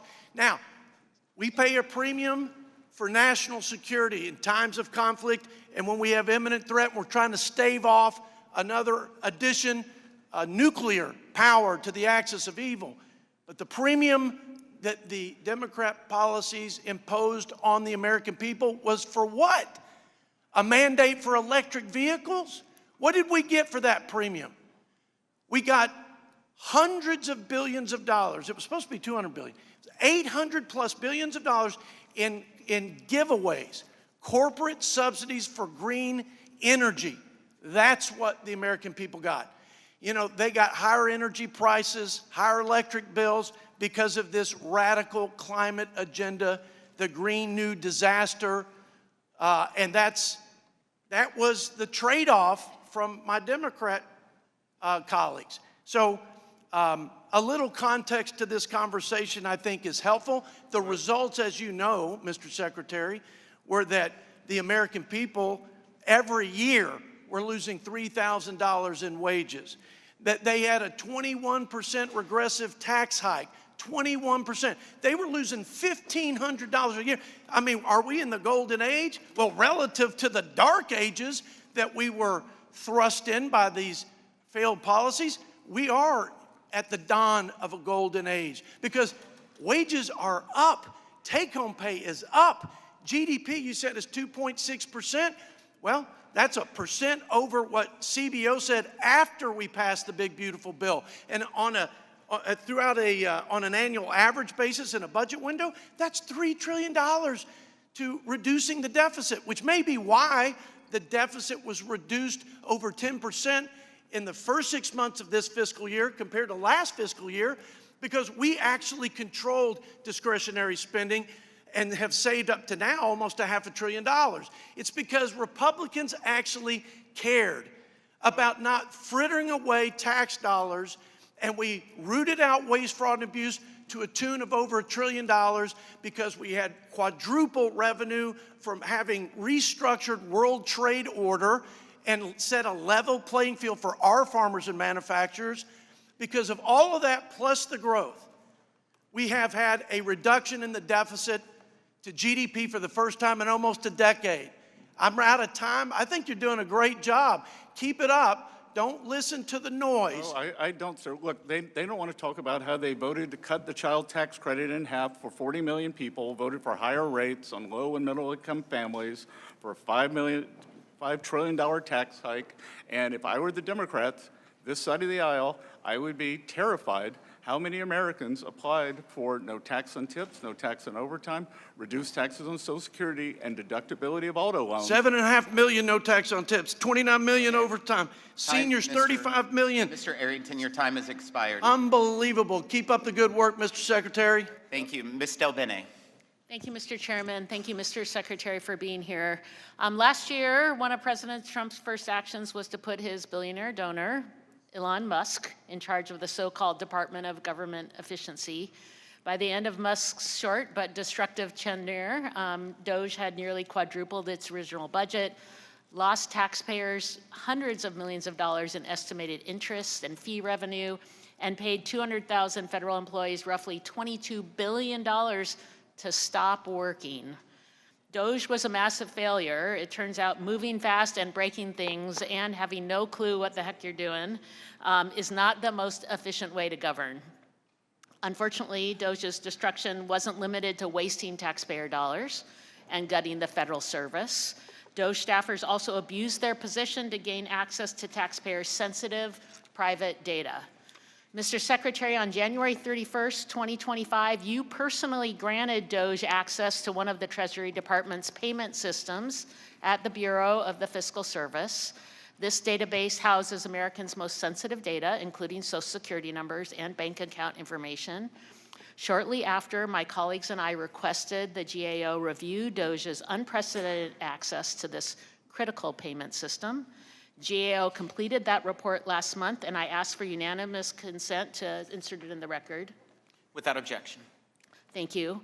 GAO's audit determined that a DOGE employee was inadvertently granted temporary access to create, modify, and delete data from the payment system. Mr. Secretary, you failed to impose basic safeguards that left millions of Americans' personal data vulnerable to unauthorized access and abuse. And so my question for you is, do you take responsibility for that? And what specific measures, if any, have you taken afterwards to protect the affected individuals' data and rebuild confidence in your department's handling of sensitive information? Again, would you care to look up what does inadvertent mean? Have you taken, but you're in charge. You are responsible for this. Do you take responsibility for that? Do you take responsibility? I will take responsibility. Okay, and then and again, what has been done to make sure that can never happen again? Congresswoman, it was read-only. They had no ability to edit. What has happened to make sure that never happens again? We have, just as we have at the IRS, we have tightened up all protocols on systems. I guess that's not very specific, but the GAO also found that a DOGE staffer sent an unencrypted file containing USAID payment information and individuals' names to external DOGE personnel at the General Services Administration. Soon after it was reported, no disciplinary action was taken, despite the employee's failure to protect federal and non-federal employees' sensitive personal data and comply with security requirements. So again, Mr. Secretary, when employees who violate IT security rules are not held accountable, what does that message send to agents? And why don't you hold someone accountable? Why are you bringing up USAID with me? Because a DOGE staffer, GAO found that a DOGE had payment information. Payment information. USAID, I do not oversee. I wear many hats in this administration, not one. And this is still, this is a file containing payment information. Are you not in charge also of the Treasury? That has USAID, that has nothing to do with us. But payment information has nothing to do with it. Again, it was not sourced at the Treasury. Why are you bringing this up with me? So GAO provided 6 recommendations to address identified weaknesses, including ensuring staff agree to comply with IT security rules and configuring systems to detect and prevent the transmission of unencrypted payment data. The report states that the fiscal service, again, the fiscal service, part of your agency agreed that 3 of the recommendations, or agreed with 3 of the recommendations and did not state whether it agreed or disagreed with the other 3. So, Mr. Secretary, can you confirm Treasury's position? This is part of your purview, that Treasury's position on all 6 recommendations. And if you agree that they're warranted, please let us know. And if you disagree with the recommendations, please explain why. Again, I don't have a copy of the recommendations in front of me. Your office did not share them in advance. We'd be happy to get back to you. That we would obviously agree with the ones where we've already agreed. So I hope that you understand that these are findings from the GAO about ensuring that information is protected. And again, we have seen access to taxpayer information leaks. What are you doing to address this? And are you taking responsibility? People don't have faith that access has been given against the law. Well, again, President Trump and his family and employees of the Trump organization, 400,000 people had their tax returns stolen at the IRS. You are in charge. What are you doing to prevent that? Americans' people's sensitive information has been leaked outside. Ms. Delvetti, your time has expired. We have tightened the protocols. We have tightened access. And you have said nothing specific of what you've done to ensure. Ms. Delvetti, your time has expired. Mr. Estes is recognized. Good to see you, Congresswoman. So frustrating. Thank you, Mr. Chairman. Secretary Bessent, welcome for Ways and Means, and thank you for being here today. Mr. Secretary, I want to go back to last year when you were here before the committee and the conversation turned to discussions around OECD Pillar 2. There was much discussion about how Congress and the administration could work together to stop the taking of our tax authority by other nations and losing over $120 billion from the U.S. Treasury over the next 10 years. I'm proud to say we're in a much better spot than we were a year ago, thanks to a lot of the hard work by your Treasury folks and the effort we got done there. Side-by-side agreement that you and your team negotiated is an important agreement that protects the American tax base from foreign countries looking to use our economy as an ATM for their own budgets. I know some members of this dais and their allies in the liberal press believe that this agreement gives successful American companies a free ride, but that's simply not true. The reality is President Trump and Republicans in Congress have done so much work on both the Working Families Tax Cuts and the Tax Cuts and Jobs Act to make the U.S. tax code more competitive and cement the U.S. as the best place to do business. Mr. Secretary, can you tell us a little bit about how corporate tax revenue has changed since we passed TCJA in 2017 and thanks to our more competitive tax code? So it's a combination there, Congressman. We are seeing a pickup in corporate revenue, but importantly, where we are seeing the deductions is for the full expensing, both for equipment and structures, both factory structures and farm structures. So you can think of that when you see that deduction taken, you are actually creating the future tax revenues by building up the productive capacity of our country, and that increases productivity.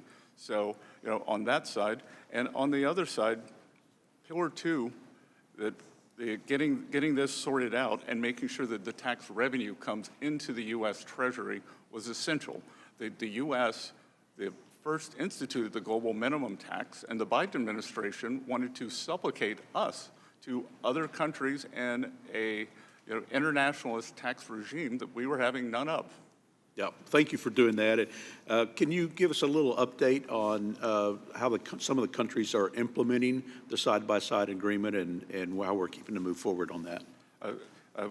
We're finding a very, very good partnership, and we are implementing it via our partnership with the OECD and our constant interaction with them. Yep. Well, thank you. And we're going to continue our work to trust but verify that process continues and other countries actually provide fair treatment for U.S. businesses. I want to thank you for your comments and your work you're doing on the digital services taxes as well. As you mentioned earlier, I mean, a recent analysis I've seen is that American businesses pay nearly $3 billion a year in foreign DSTs as of now, and it would siphon off $117 billion in tax revenue over the next 10 years. And we need to continue that effort, and I appreciate your work in that regards. We in the United States, both in Congress and Treasury, plan to commit to protect our tax base from foreign attempts to take it. And while we welcome negotiation and engagement based on the foundational principles of taxation, our resolve is absolute. We want to make sure that we continue to provide every tool available, including ones that we may have put on the shelf recently, to ensure our competitive on a world stage.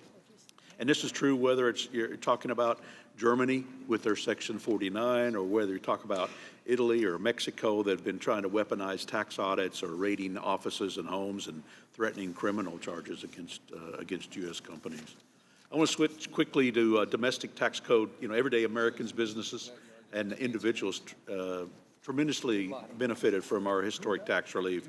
97% of taxpayers received a tax cut this past filing season, thanks to no tax on tips and no tax on overtime and increased standard deduction and enhanced senior deduction. And these are American First provisions that have put more money in the pockets of hardworking Americans. I want to recognize some of the changes, and as you've mentioned, in the working family tax cuts had with manufacturing, where there's research and development and capital expenditures that have been able to put in place for long-term growth. I only have a few seconds. I don't know if there's some comments you want to make about the economy and what you've seen over the last year. Congressman, I would say the economy is very strong. We are experiencing a short-term elevation in prices due to the Iran conflict. That will come down. That what the other side doesn't want to talk about is job growth is strong. Except for April, we have seen real wage growth every month since President Trump took office. They don't want to talk about that 2.6% economic growth despite the shutdown in the fourth quarter of last year. And despite the Iran conflict, we will get on the other side of this, and we are creating jobs. And importantly, Congressman, these are jobs for Americans, not the 5, 10, 20 million illegals that flooded across the border during the Biden administration. Well, great. Thank you for being here. Mr. Chairman, I yield back. Mr. Smucker. Thank you, Secretary, we're here. Thanks for being here. Very much appreciate your leadership, and I think you just cited some figures about the economy that are really important. Real wages have been growing under this administration and after the implementation of the bill that we passed. Very different from what we saw under the Biden administration when people were really feeling the pain of the rising prices because wages didn't keep up. So. Grateful for, as I said, your leadership. One of my priorities in the big, beautiful bill was the Section 199 deduction, making that permanent. I've heard from businesses about how that's affected their investment decisions when they have that permanency ahead of them. So, and how they're doing is really important to every community that they reside in. And so, I'm very proud of what we've been able to accomplish. I do want to very quickly, another of my priorities was direct primary care. I have employers in my area using direct primary care as a way to provide better access to health care. We wanted to ensure that contributions to HSAs by employees are tax deductible. That was in the bill. We also wanted that to extend to employers, and I think there's some question about that as Treasury is putting together their guidance on that. So I just wanted to hear from you whether you agreed and whether you could assure us that Treasury's guidance will allow that to be deductible for businesses as well. We are working on that, and that has been, HSAs have been a very powerful tool, and we've seen the take-up 37, 40-something%. So we will work on that and get that guidance out, sir. Yeah, I hope that we go with that initial intent, which was to make that deductible for employers as well. So thank you for that. Wanted to, you had, I have to pull this up, the statement you made in regards or during the discussion with Schweikert in regards to the debt and the markets that I thought was really good, and I wanted you to expand on that if you would. You said, and I maybe paraphrased just a little bit, but to assure that we have a regular and predictable issuance and cadence, people who are buying Treasury bonds, whether it's U.S. households or foreign central banks, they have to be assured that we're serious about getting our debt and deficit numbers under control. I know you really care about this. I certainly do. I feel at times like the American people don't fully understand the impact of the debt on their economic activity today, but the threat going forward. So I'd love for you to expand on that a little, talk about why that's important and what are the steps that we could be taking in Congress to address the debt and the deficit numbers. Well, let's look at a little bit of history, and this is MIT's numbers, not my numbers. MIT believes that almost 50% of the inflation we saw during the Biden era was due to the size of the deficits. So first of all, for the American people, not only does it affect the interest rates, our ability to issue debt, it also affects inflation. When you have these roaring deficits, money goes into the economy, and what the Biden administration did was they injected, you had a demand shock through giveaways, but then you constricted supply with the regulatory state, and that's how you get inflation. And this administration is doing the opposite. We had a fiscal contraction for calendar year 2025, and as I said earlier, we are cutting regulations, so we are increasing supply, whether it is energy for services. So that is why core inflation is down more than 0.5% since President Trump came in. One of the things we're talking about in the Budget Committee with Chairman Arrington is a resolution that would set a goal for Congress to get to a 3% deficit to GDP within the next decade. This has bipartisan support. We're hoping to see that support grow. You've talked about this. You've set a goal of wanting to be at a deficit percentage of GDP starting with 3 by the end of the administration. I wonder if you could talk about the importance of that goal as well in just a few seconds I have remaining. Yes, sir. I came out from behind my very comfortable desk and am here today because I was concerned about that trajectory. And I do believe it is possible to get back to the historical level of 3% deficit to GDP. And while that is not a balanced budget, if you have nominal growth above that level, you are paying down debt. Thank you. Ms. Chu. Secretary Bessent, since President Trump launched his illegal war in Iran, you've repeatedly assured Americans that higher prices would be temporary. In March, you said Americans should expect only 50 days of temporary elevated prices. Secretary Bessent, it's been almost 100 days and inflation is at a 3-year high with no indication of going down. In May, you said help is on the way when it comes to skyrocketing gas prices. A month later, Americans are still searching for the relief you promised as they pay more than double at the pump than what they paid before the war started. Later that month, you described rising inflation as a very limited spike. In reality, for the first time in 3 years, inflation is outpacing Americans' wages, and Americans' saving rate has dropped by half since last year. And just yesterday, before the Senate Finance Committee, you again characterized inflation as a short-term blip. Recently, President Trump proudly claimed that he doesn't think about Americans' financial situation when it comes to the war with Iran. So I want to ask you, Secretary Bessent, do you agree with President Trump that you also do not care about Americans' financial situations? Congresswoman, who was the president during World War I? Can you, No, are you refusing to answer my question? No, I'm asking, who was the president during World War I? I don't know, but clearly you are not answering my question. World War I was. So, But let me tell you. I'm clearly getting the idea that you do not want to answer whether you agree with President Trump that you do not care about Americans' financial situations. President Trump does care about Americans' financial situation. Well, he actually said that he doesn't. No, that is a truncated thing, like everything is, that he is future-proofing, because I can tell you, Americans' financial situations would be devastated if Iran got a nuclear weapon and there was a permanent shutdown of the flow of energy out of the Middle East. Well, then let me ask you, was your prediction... I promise you that I'm taking my time back. I will promise you that President Woodrow Wilson, who was president during World War I, that the Germans did not attack us.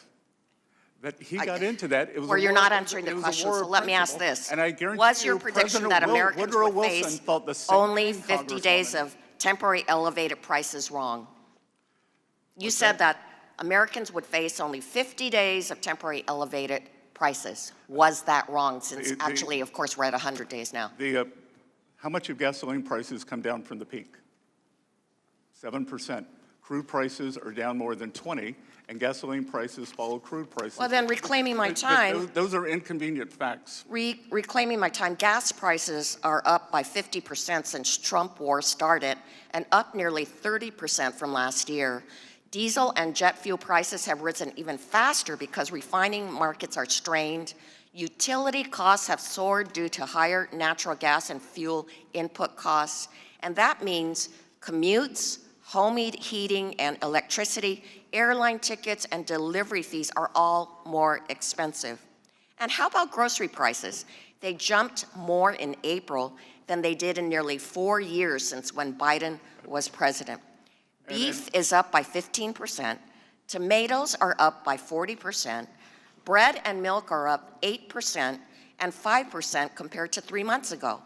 And it's those lower income households that are hardest hit by Trumpflation. They're forced to cut back on spending. I know it's an inconvenient. Excuse me, it's my time, I know it's an inconvenient fact, but I know that it'd be prices- hard for a food billionaire prices like you are to up. imagine how these lower income households would be hit by inflation. And in fact, Trump said he couldn't care less about higher car prices for Americans. Do you agree with that statement?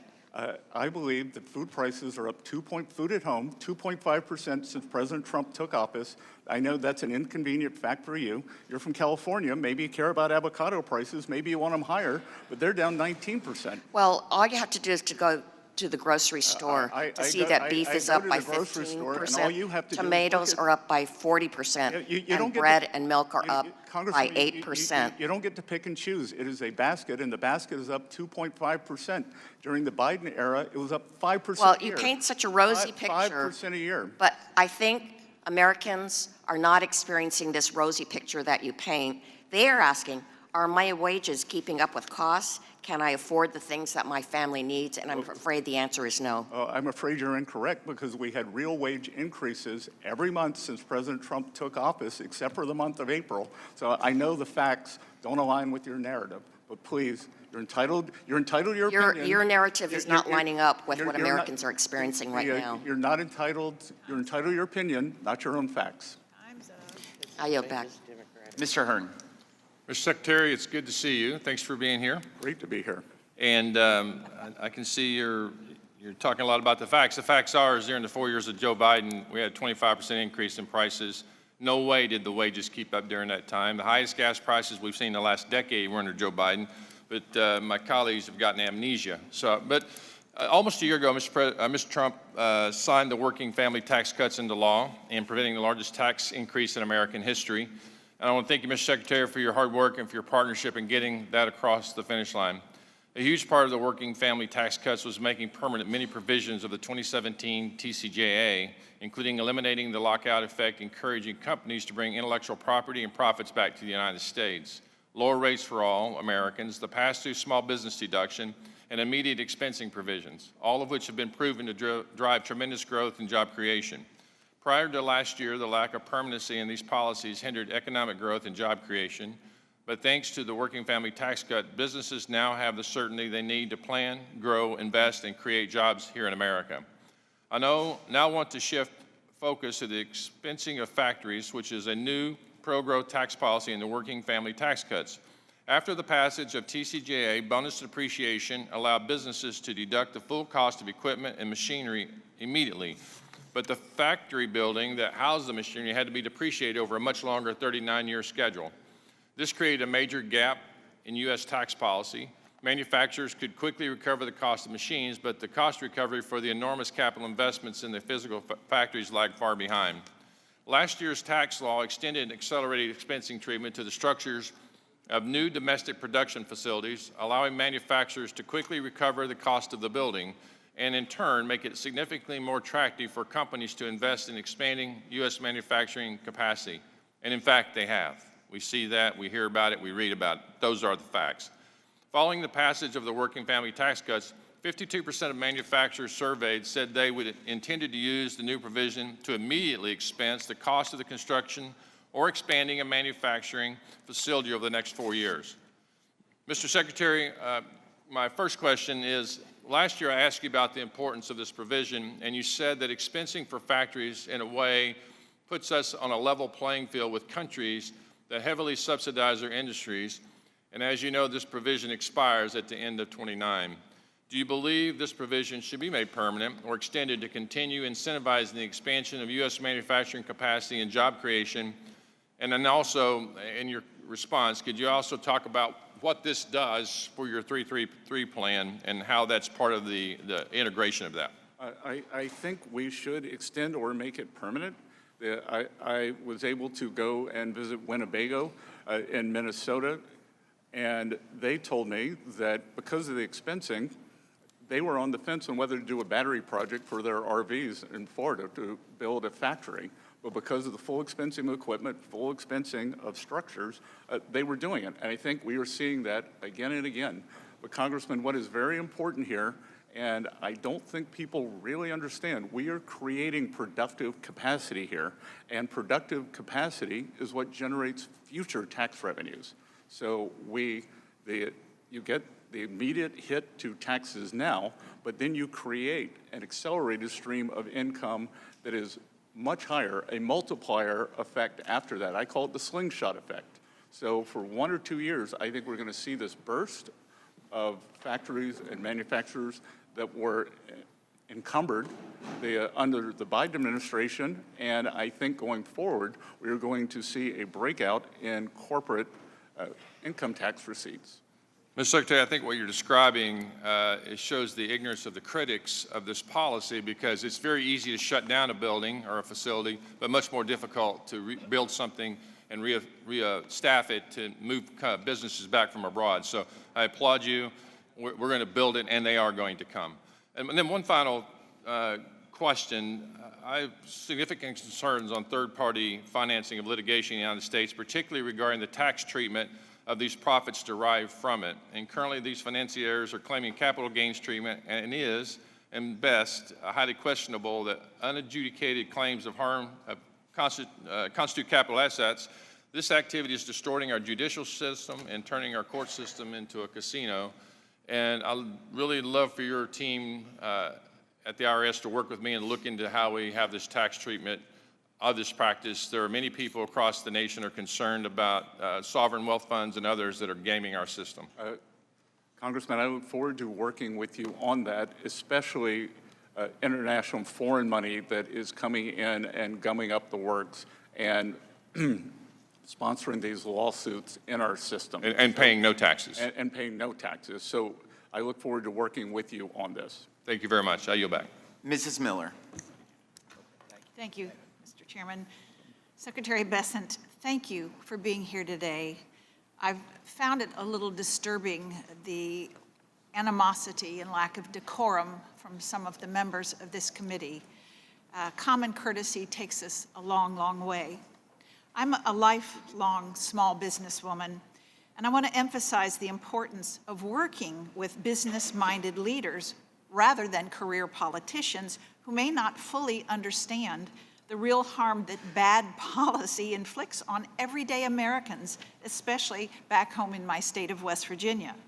The Working Families Tax Cuts provided much relief to our families, our farmers, and our small businesses across the country, and it fulfilled President Trump's promise of tax relief and certainty. One of my priorities has been saving the Gig Economy Taxpayer Act, which repealed the Biden administration's harmful 1099-K reporting threshold of $600, and it restored back to the proven standard of $20,000 and 200 transactions. Can you speak to how much of an effect that this policy had on the tax filings of our hardworking Americans? Well, I think that just speaks to the Democrats. They're not the party of Main Street. They're the, I don't know what they're the party of, but they are bringing this down. I thought that it was one of the most reckless things that have been done, that you were going to create this paperwork for small businesses. Many of them, they have service businesses. And to do this, and the magnitude from 20,000 to 6,000, it just shows a complete tin ear of an administration that probably had a record low business people involved with the administration and what they viewed as business experience. So I think realigning that for Main Street and small businesses was essential, and we have seen no effect at the IRS in terms of the revenues from that. That's right. If anything, it's better. In your testimony, you mentioned President Trump's signature new tax cuts, and specifically the no tax on overtime provision, which rewarded hourly workers by allowing them to deduct up to $12,500 or $25,000 for married couples. This pro-growth policy has helped expand domestic manufacturing in our country and helped hourly workers keep more of what they earn. Have you seen that the no tax on overtime policy benefit our tax filers this past tax season? Representative, I was with President Trump on April 15th in Las Vegas for a rally for tax day for his signature policies, and he asked for a show of support from the crowd. And we were at the home of the service and the tipped income. And actually, the no tax on overtime got a bigger ovation than the no tax on tips. And it's the American way. We had the 75% of the filers make under $100,000, 90% make under $200,000, and the average deduction was $3,100. And it's the American way. If you want to work harder, you get to keep more of your take-home pay. I was with a group of small business owners out in California near the Reagan Library, and they love it. I was in a local Italian restaurant there. The owner loves it because he was having staffing problems. So now he has experienced staff. He's happy to pay the overtime, and the employees are happy to work the hours. Very much so. Thank you so much. I yield back my time. Thank you. Before I recognize the gentlelady from Alabama, I want to inform members that at the request of our witness, I intend to call a brief recess following Ms. Sewell's questions, and I now recognize the gentlelady for 5 minutes. Thank you, Mr. Chairman. Mr. Secretary, you promised the American people that the big, beautiful bill would lead to big economic boom for the American people. In a statement you made on July 3rd, 2025, after the passage of the so-called One Big Beautiful Bill, you said that the legislation would unleash growth in the American economy. Republicans pledged that it would stimulate economic growth and lead to an additional $2.4 trillion in government revenue. However, the most recent GDP data shows that the economy barely grew in the last quarter of 2025 at a rate of only 0.5% and continues to fall below expectations in the first quarter of 2026. Time and time again, you told the American people not to believe their own eyes or what's in their bank accounts. While families have been hit with higher costs from Trump's illegal tariffs and his costly war on a war of choice in Iran, this administration continues to insist that the economy is thriving. The reality, sir, especially for the folks that I represent in Alabama, is that you forecast a 5.4% growth in GDP for the fourth quarter 2025 and only delivered a 0.5% growth. The reality is that wages have fallen behind rising inflation and that job growth dramatically slowed down since Trump took office. Mr. Secretary, I'm asking you rhetorically the following questions. I ask you, why was your analysis so wrong? And I'm asking you rhetorically, since you've shown yourself not to be able to answer questions on this side. So let me try to answer it. Could it be that Trump's illegal tariff or the cost of the war of choice in Iran were the reasons why your analysis was off? Whatever the reason, I want you to know that the people that I represent in Alabama are hurting under this economy. Prices in Alabama have fallen by 3.6% over last year. Energy prices are up 18%, and exports of Alabama products and services have dropped by $3 billion since President Trump took office. In addition, the Iran war has cost American households over $100 billion. Grocery prices are rising faster than any time in the last 4 years, and gas is over $4 a gallon in Alabama, where last year it was only $3 a gallon. Mr. Secretary, your economy, this economy under this administration is failing the American people, and we can and must do better. My second question, or my second topic I'd like to discuss is what's going on. Sir, I haven't asked you one single question. I will point out Mr. Chairman, I asked to reclaim my time. I'm not asking him a question. I'm stating facts. You're not stating facts, you're stating opinion. Mr. Secretary, Black and brown Americans feel like they are under attack by this administration. President Trump has ordered state legislators across the country to redraw maps to dilute Black political representation. Moreover, Trump has weaponized the DOJ to go after groups like the Southern Poverty Law Center because of the work that they've done to expose white supremacy groups that are often supporters of President Trump. I am asking you, sir, that if the IRS plays a role in these cases, I ask that you ensure that the IRS is not improperly influenced by the president or this administration during the duration of that case, and I trust that you will make sure that that does happen. Lastly, Representative Davis and I sent several letters to the IRS, and I think that Representative Davis, during his questioning of you, asked you about it.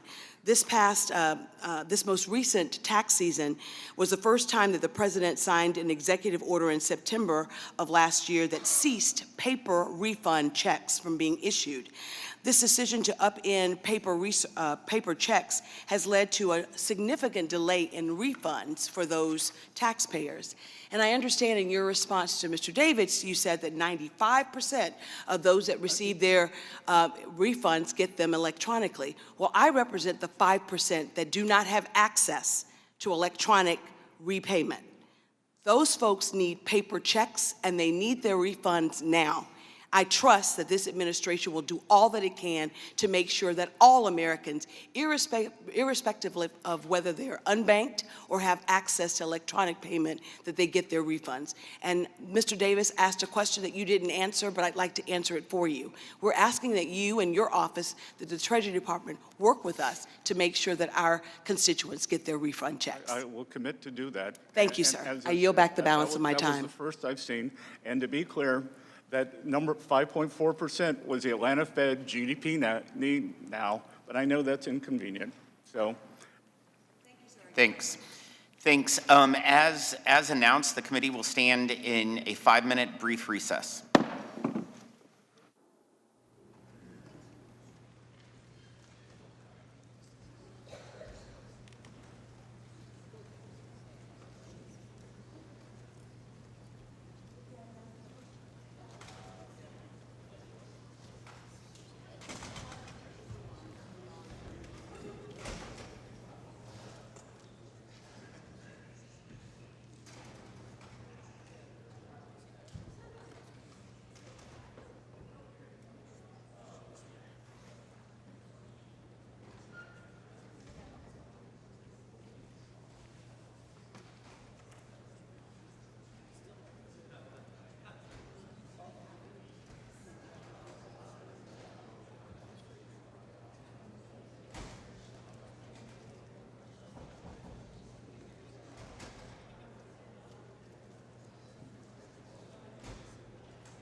Great work, appreciate it.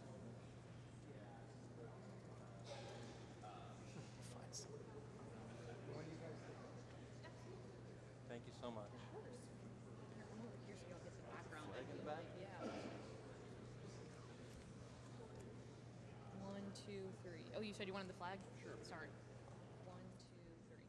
Perfect. Appreciate it. No problem. Thanks for your time. Yeah, appreciate it.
Call the hearing back to order. I'd like to recognize Mr. Kustoff for 5 minutes. Thank you, Mr. Chairman. Thank you, Mr. Secretary, for appearing today. I do want to thank you for your service and for your leadership in the Working Families Tax Cuts, the One Big Beautiful Bill, which I think is one of the most significant pieces of legislation that we've produced in this institution in a long, long time. If I could, and I know that you've been asked earlier by Congressman Buchanan about Section 199A, but I would like, if I could, to go a little bit further with you on that. Obviously, we made permanent in the One Big Beautiful Bill or the Working Families Tax Cuts Act a provision that gave a 20% deduction for those small businesses. When we looked and were considering the policy, of course, we had given a permanent deduction or rate for those C Corps at 20%, 21% rate, but we were looking at parity as it relates to those small businesses. First, if I can ask you to give, in your opinion, the effect of the permanency for those small businesses and for the pass-throughs. And then secondly, if I could ask your opinion about a bill that I've introduced, the Small Business Tax Cut Act, which would actually increase that deduction from 20% to 23%. Congressman, we are clearly the party of Main Street, and nothing is more Main Street than putting small businesses on par with big business. And what we are seeing is the great certainty. For many people in small businesses, many of them mortgage their homes for these businesses. So it is the certainty that enables them to invest, to hire people, to plan for the future. And I think we are going to see that. The other thing that we are doing at Treasury is trying to unleash our small banks, because small and community banks are the lenders to these companies. So we believe that for many years, regulation was not tailored, and the small banks, it was too big to fail. Small banks became too small to succeed. So I think the combination of the certainty and the Main Street lending, we're really going to see the flourishing. Good. And would there be a benefit to small business to raising that deduction from 20% to 23%? We're happy. Our Office of Tax Policy is happy to engage with you and your staff on that, sir. Thank you very much. Mr. Secretary, as it relates to rates and yields, think about the bond market. And I was looking at some quotes from the Clinton era, specifically James Carville, if I could quote him. This is him talking about the bond market. He said, "I used to think that if there was reincarnation, I wanted to come back as the president or the Pope or a 400 baseball hitter. But now I'd like to come back as the bond market. You can intimidate everybody." And then a second quote from President Clinton to your predecessor, Secretary Rubin. He said, "You mean to tell me that the success of the economic program and my reelection hinges on the Federal Reserve and a bunch of blank bond traders?" Let me ask you, if I can, to give maybe some certainty or some clarity to those bond traders, those in the bond market, and the relative state of our economy. The state of our economy is strong. We are having a short-term level increase in price levels. We will get to the other side of those, and I defy this side of the aisle to tell me what is wrong with our economy. We've had 2.6% GDP growth per quarter since President Trump came in, and that's despite the Democratic shutdown in the fourth quarter and this conflict that we're going through. So I'm very optimistic on the other side, and it is my view, and we are going to push this, the U.S. will be hosting the G20 this year, and we have the leadership, that the biggest threat to financial stability is a lack of growth. And I believe that we can grow well in excess of 3%, given the deregulation and great tax policy. So, and Congressman, back to your initial question, it's all about certainty. so we have permanence. If you want to come, if you're an American or a foreigner, come to the U.S., build your business, you have tax certainty, you have energy certainty, you have regulatory certainty, and that all flows back into the Treasury. And what comes into the Treasury is stability. We had a fiscal contraction for 2025, and everything we're doing now is creating more productive capacity that will be tax revenues down the road. Thank you, Mr. Secretary. I'll yield back. Thank you. Now I'd like to recognize Representative Stubbe for 5 minutes. Thank you, Mr. Chairman. Mr. Secretary, thank you for being here. Families in Florida are still focused on affordability: groceries, housing, cars, childcare, and day-to-day bills. Treasury's new analysis shows the working families' tax cuts are delivering relief through policies like no tax on tips, no tax on overtime, the enhanced senior deduction, which is huge in my district, and the expanded child tax credit, and no tax on car loan interest for American-made vehicles. Beyond the top-line numbers, what tangible steps is Treasury taking to make sure these policies translate into more take-home pay, lower tax bills, and real breathing room for working families, seniors, and small businesses? Your mic. Representative, what we did was we had about 98% last year of online filers, and we made sure that they got their refunds within 21 days. So the other thing, I've encouraged people, one of the reasons for big refunds is you haven't changed your withholding. So if filers change their withholding, they get an automatic step up in their monthly take home. And we are constantly refining all of these programs at Treasury. And we're trying to educate people because I've been in restaurants, and when I talked to the server, I said, how is no tax and tips going for you? We didn't know about it. So I think a lot of it is education, and I would expect that the take-up this coming year will be even bigger. So I represent one of the most elderly districts in the nation. I have the most Social Security recipients of any district in the country. So what should seniors on fixed income feel from this law over the next year? The rebate that we did is just, I've had people at events come up to me and say how impactful that's been to their bottom dollar. Well, as you may have heard me say earlier, a few weeks ago, I was at the Villages with the president, and obviously a very warm welcome. The average deduction was $7,500. 68% of the filers make less than $100,000. 94% make less than $200,000. This is very important for people on a fixed budget. Representative Panetta and I introduced the Taxpayer Protection and Proficiency Act to crack down on fraudulent and incompetent tax preparers, including ghost preparers who prepare returns for a fee but refuse to sign the return or include a valid PTIN. For a taxpayer who did everything they thought was right, it can be devastating to later find out that their preparer inflated deductions, claimed credits that they did not qualify for, or disappeared after the filing. From Treasury's perspective, how serious and pervasive is the ghost preparer problem, and what additional tools would help Treasury and the IRS hold bad actors accountable while protecting honest taxpayers?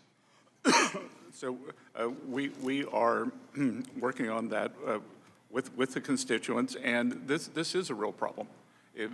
That especially as you described for our seniors, more than one third of our seniors have been victim of some kind of a fraud, and what we don't need is some kind of a tax fraud here. So we have pushed out to the preparers to make sure that everyone understands what should be done, and we are happy to work with your office on that, especially for seniors who are subject to fraud. For many working families, a tax refund isn't just a number on a return. It's money for rent, car repairs, groceries, medical bills, or paying down debt. At the same time, Treasury has to prevent improper payments and fraud. How is the Treasury utilizing modernization efforts to get refunds out quickly while balancing the need to protect taxpayers and the Treasury from fraud? Well, last year, approximately 98% of taxpayers filed an electronic return, and we were able to, if everything was in good order, we were able to get that return sent electronically within 21 days.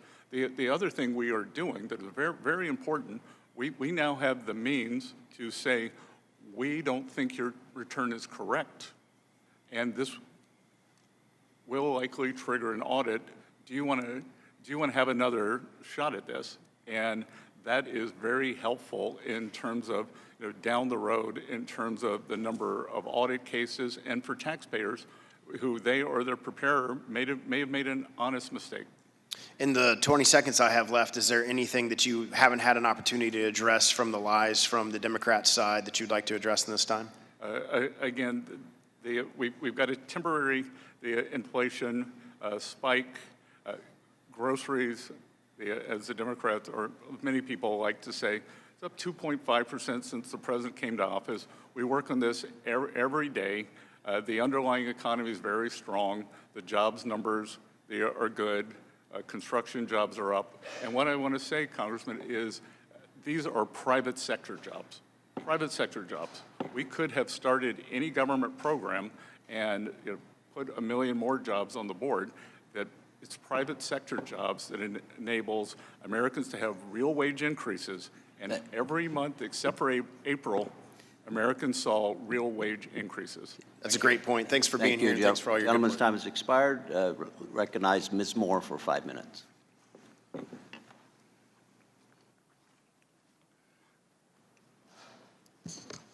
Thank you so much, Mr. Chairman, and thank you, Mr. Secretary, for appearing, and thank you for your patience and indulgence for this very long hearing.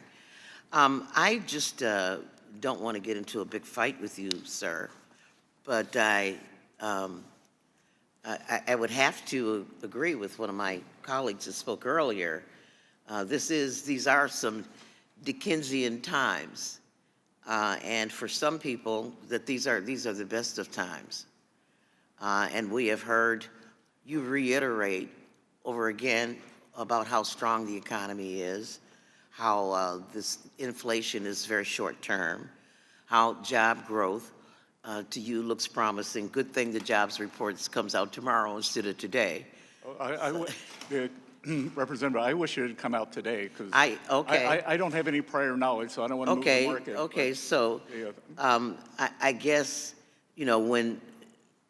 when our colleagues like to attribute the president's confidence that he shouldn't worry about the financial stability or the financial ability of Americans, and your notion is just sort of a little blip, this inflation, that people should not be taken seriously, I guess we would have to say that you agree with the president that that our economy is strong and that we shouldn't worry about people's situations.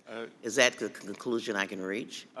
No, my conclusion is that we understand that things are challenging now because of this conflict, and we will get to the other side of this, but the underlying economy is quite resilient. Okay, well, good. Well, we've heard this before. And it's the worst of times, because, 76% of Americans are feeling the 40% increase in utility costs. You mentioned groceries, and I guess it just depends on what kind of basket of food you choose. You better not choose something like beef or something. If you're getting, some of the ramen noodles or something, I guess that won't affect you as much. But these are the worst of times for a lot of people, excuse me. And what we have found, and I'd like to place in the record, an article I found without objection, which really indicates, and maybe it's no fault of this president, but in fact, wages are growing at a much slower rate than inflation. And if we look at data going back to even, the beginning of this century, we'll see that that inflation is really eating up about all of the economic benefit people have, and people are experiencing that. When your utility bill goes up 40%, we've already paid, 48, just since this war, this blip, people have paid $43 billion more in gasoline costs. And people are feeling some pressure from that. I want to just change the subject, Mr. Secretary, and talk a little bit about the tax credit for the private school fund. And this is a bill where, this is a program where a taxpayer can get a 100% tax credit for providing monies to the, what do you call these organizations, the school granting organizations? Can you, what other tax credit do we have where people don't have any skin in the game? They get a 100% tax credit for their participation. I just want to be reminded of it because I don't know. Again, I don't know why you think there's no skin in the game, because this can go to students in public schools for tutoring. It can go to handicapped students. Well, you know, I guess kids in public school don't pay tuition, and so I don't know how. If you wanted to hire a tutor for your child, that you could do that. But I guess If you I'm had- talking about the taxpayer, sir. So I'm talking about me as a taxpayer. If I want to provide money to a school, and say it's a school, and let me get to the point.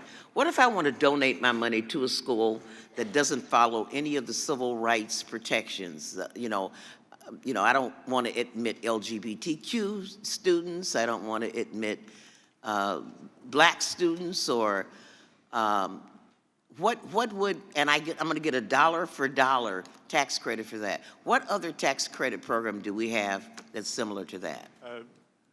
Almost nothing. Nothing. And many of these are for religious schools, ma'am. exactly. And so this is sort of an inequity we're building into the system. And my time has expired, but I just want the record to reflect that this is an inequity where we're circumventing the state's rights. Gentlewoman's time expired. Well, will you indulge me? I couldn't disagree more. Yeah. Okay, I have a unanimous consent request to put these materials in the record, Mr. Chairman. Without objection, I'd now like to recognize Mr. Fitzpatrick for 5 minutes. Thank you, Secretary Bessent, for being here today. We appreciate it. Sir, since the beginning of Russia's war with Ukraine, many of us have worked to make it unmistakably clear that Russia's illegal campaign of aggression will not be normalized nor rewarded. And that is why several of us have continued to advocate for sanctions that will put economic pressure on Russia and ensure that any peace agreement is durable, is real, and is agreed to by the government of Ukraine. Last year, a large bipartisan group introduced something called the Peace Through Strength Against Russia Act, comprehensive legislation that mandates sanctions on Russian officials and entities supporting Russia's defense, energy, and transportation sectors. This bill would close loopholes, fueling Russia's war economy, targeting Russia's energy leverage, and impose sanctions for war crimes, including the kidnapping and wrongful deportation of Ukrainian children. It establishes a 500% tariff on all imports from Russia to the United States, as well as on products from any nation which continues to enable this war through the purchase of Russian origin oil and natural gas. This committee and this Congress, I believe, have an obligation to provide the administration with the tools necessary to deliver lasting peace through strength. On May 18th, the Treasury announced a further 30-day extension of sanctions waivers permitting the purchase of Russian seaborne oil, citing the need to support energy-vulnerable countries affected by the supply chain disruptions in the Gulf oil markets. And while it was intended to address energy shortages, the waiver has the potential to enable continued Russian oil exports that generate revenue for the Kremlin, revenue that could be used to sustain Russia's ongoing war effort. So, Mr. Secretary, again, thank you for being here today. Just on that point, what safeguards are in place to prevent the Kremlin from using this extension to fund its war against Ukraine? Can you expand on the rationale for this waiver and potential for there to be financial benefit to Russia in this war effort? And then lastly, is the Department of the Treasury prepared to implement meaningful sanctions against Russia, such as those described in the legislation I just referenced?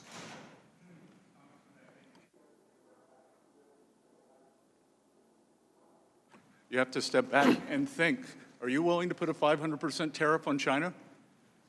Because all I've heard, especially from the other side, but many on our side, are how tariffs are inflationary.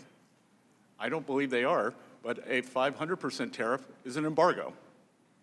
So I am the highest-ranking U.S. official in this administration to have visited Ukraine, so do not mistake my skepticism for this, for a lack of support for the Ukraine. And let's go back and look at the sanctions regime. The Biden administration was weak, and weaker on Russia's sanctions. There were exemptions. If I were to score 0 to 10, the sanctions level was 3%. And then probably the worst national security advisor in history, Jake Sullivan, on his way out the door in January of 2025, raised what I would call the sanctions level from a 3 to a 6. So the Trump administration could adhere to those sanctions, and we have. In October of 2025, President Trump asked me how could he really turn the heat up on Russian Federation, and I said, you could do what no one else has done. Sanction Lukoil and Rosneft, and that has been done. So make no mistake, Congressman, that this administration has been tougher than any country in the world on the Russian Federation. And the Europeans, I believe that they are on their 20th sanctions package now, which they're very proud of, but I believe that means their other 19 have failed. So just to follow up, Mr. Secretary, do you believe that and this is an open-ended question, that's why we're having this conversation, do you believe that the current sanctions structure is sufficient? Do you think any changes need to be made to that? And if you could address the issue of the waiver as well. Well, with the waiver's done two things. It has kept overall global energy prices lower, and the other thing it has done, during World Bank, IMF week, many of the most vulnerable countries asked me to continue the waiver. I had not intended to, and we have. My guess is, or my strong inclination is, that if there are further waivers, that they will be country-specific and not generalized. And the Russian Federation has seen very little incremental revenue because of the waivers. Their oil was always going to China, and now the oil can go to our allies. Gentleman's time has expired. I'd like to recognize Ms. Tenney for 5 minutes. Over here. Thank you so much, Secretary Bessent, for being here. And while we're on the energy topic, I do come from New York, where we've banned natural gas drilling, and we're talking about affordability. We still haven't hit the peak gasoline prices in my state that we had under the Biden administration, and we weren't dealing with a conflict in the Middle East. We didn't deal with the Democratic shutdown of our Department of Homeland Security last fall. We also didn't kill the Keystone Pipeline, banned all new oil and gas leases, and also restrict leasing on 13 million acres of land in Alaska. And the Biden administration was only able to bring prices down by releasing 50 million gallons in November of 2021, another 180 million gallons, a million per day in March of 2022, and that was the only reason our gas prices came down. So as a New Yorker who's very sensitive about energy prices and really bad energy policy that's driving up the costs in our state, and you can look, I think if you looked at some of the stats you've put out, if you just took out New York and California, for example, the prices would probably be substantially lower on average, and actually your numbers would look even better. So I just want to say thank you for recognizing some of those things that I think my colleagues on the other side haven't seen. But I do want to give you... And Congressman, I would say that no one likes paying higher electricity prices, but that is a state issue, and it is really a red state, blue state issue, because blue states have not built new capacity, and red states have. So it is a regulatory morass that we see, unfortunately, in great states like New York, and what the people are subjected to. Absolutely, and it's a transmission issue, and a pipeline issue, and an access issue, and lack of common sense. But let's talk about the positive things, because we want to talk about the H.R. 1 and your help in getting that across the finish line. Obviously, it was a monumental piece of legislation building on 2017 tax cuts that I actually was in Congress for and voted for, and we are grateful to you and your department for making that happen. I also want to make sure and recognize, you talked about some permanency today, and I want to make sure that we recognize one of the signature pieces of legislation that I co-authored actually with my colleague, Representative Sewell, and it's the making the new markets tax credit permanent. as part of H.R. 1, and that was something we fought hard for, and it was very bipartisan. In my district alone, in upstate New York, which is way up in the rural areas, New York 24 stretches from the St. Lawrence Seaway all the way to the Niagara River. The New Markets credit has delivered over $38 million in total project financing, supported by over 350 full-time jobs, and has brought real investment to communities in our region that Washington often forgets, and we appreciate you for that. And the permanency also, it really helps our rural communities, especially low-income neighborhoods, and oddly enough, very similar communities that Ms. Sewell has in Alabama. So we want to thank you for that. And also want to just thank President Trump. The infrastructure's been significant. You talked about permanency and why that's going to be good for our communities. I do want to ask you a little bit, if we could just get into, when it comes to the implementation of New Markets, the Community Development Finance program and that fund. Can you just give us an update on that and where we are going to be with that in the future? In terms of the CDI? CDI, yeah, where we are with CDFI and how, and that looks like we're moving full speed ahead on that. Yep, so the OMB apportioned the funding for fiscal year 2025, and we had to restore accountability. Over the last year, my team has reviewed rhetoric, priorities, and we are getting CDFIs back to their core business. It's not going to be financial engineering. It's not going to be wasting taxpayer dollars. And we think that they are important when used properly. One of the biggest financial frauds of last year, tricolor, was the CDFI. So are we going to see, when are we going to see a timeline on that for our applicants? We know that, do we have is that coming out of Treasury? I'll have my staff get back to yours tomorrow. Okay, that'd be great. We appreciate it. Hope you run for president. Thank you.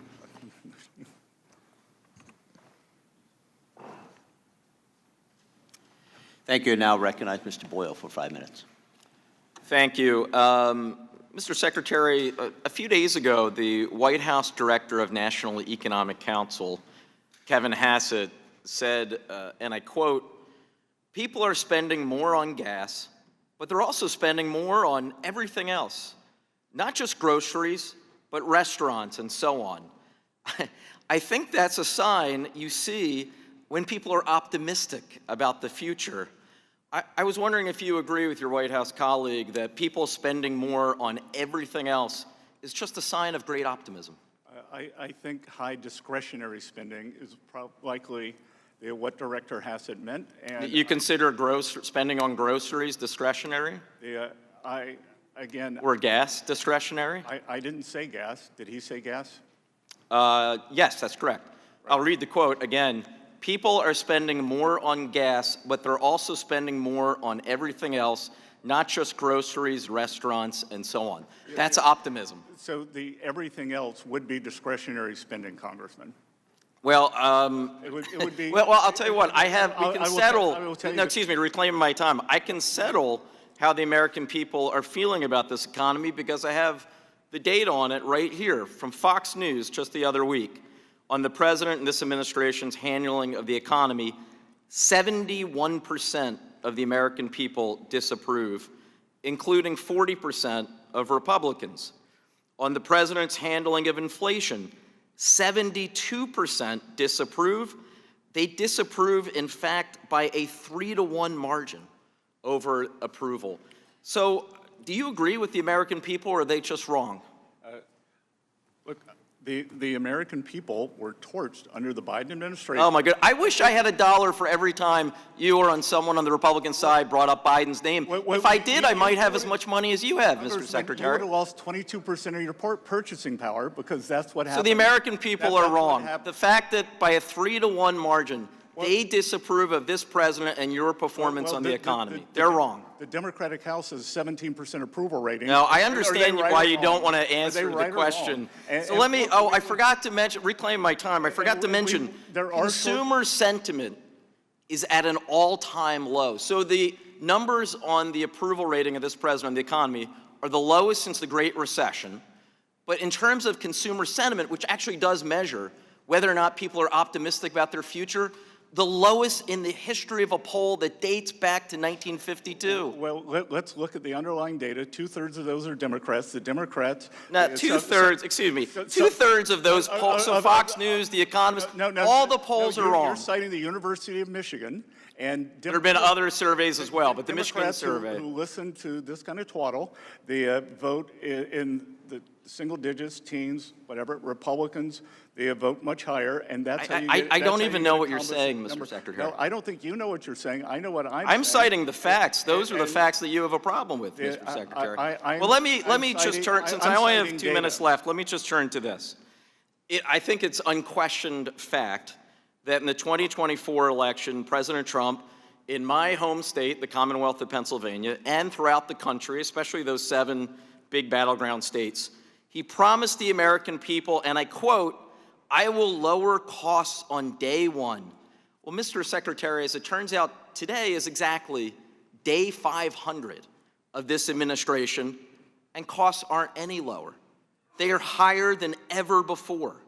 Inflation is rising, gas prices are surging, consumer confidence again has collapsed, and healthcare costs are going up thanks to the bill that you helped pass over a year ago. Why won't you just admit that this has been a failed presidency? Because the first step to turning this around would be admitting the problem. The 2.6% GDP growth, exceptional job growth in the private. That's the average since President Trump came into office. Real wage increases every month except for April. So if you, Once again, inflation is eating away at the pocketbooks of the American people. I can tell you this, in the 30 seconds, reclaiming my time, in the 30 seconds I have left, when I was back home in Northeast Philly a couple days ago and at a gas station, people were paying over $4.50 a gallon. They were feeling a lot of things, a lot of emotions. I guarantee you, optimism wasn't one of them. With that, I yield back. Thank you very much. Thank you. Thank you, and I'll recognize Mr. Murphy for 5 minutes. You know, memory is a wonderful thing to study. How we I think George Orwell called it memory holing. Yeah. So it's really hilarious, I think, actually sad and pathetic on another hand, that people don't remember. You know, I'm sorry that people get triggered when they talk about the former president, but 21% cumulative inflation during 4 years, which I think, maybe you're smarter than I am in this regard, contributes a lot to what's going on. Now, that said, I think it's actually pathetic that the other side of this dais places more concern about talking about gas prices. They didn't talk about gas prices during the last administration when they were higher actually than they were now, but they placed more concern about that than the fact that their children and grandchildren might get irradiated by a nuclear weapon one day. And we're actually finally doing something about that. I couldn't agree more, Congress. As someone with children who hopes to have grandchildren one day, President Trump is future-proofing this Iranian regime against having a nuclear weapon. And the short-term challenges that we are seeing now, it would be nothing compared to that. Yeah, and you know, I totally commiserate those, especially lower income individuals where it's harder right now. Absolutely, understand.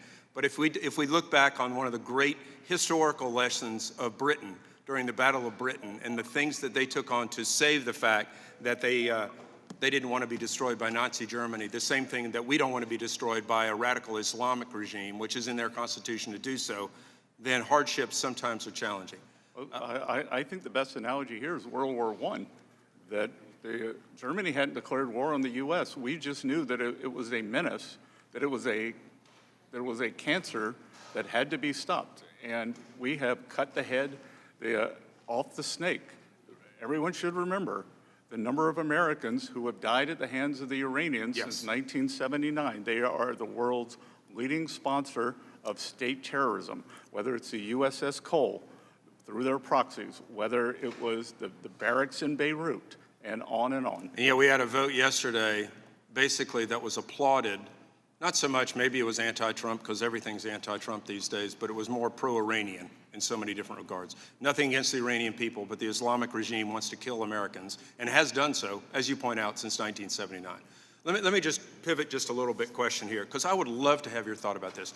I hear time and time and time again from the other side that the rich are not paying their fair share.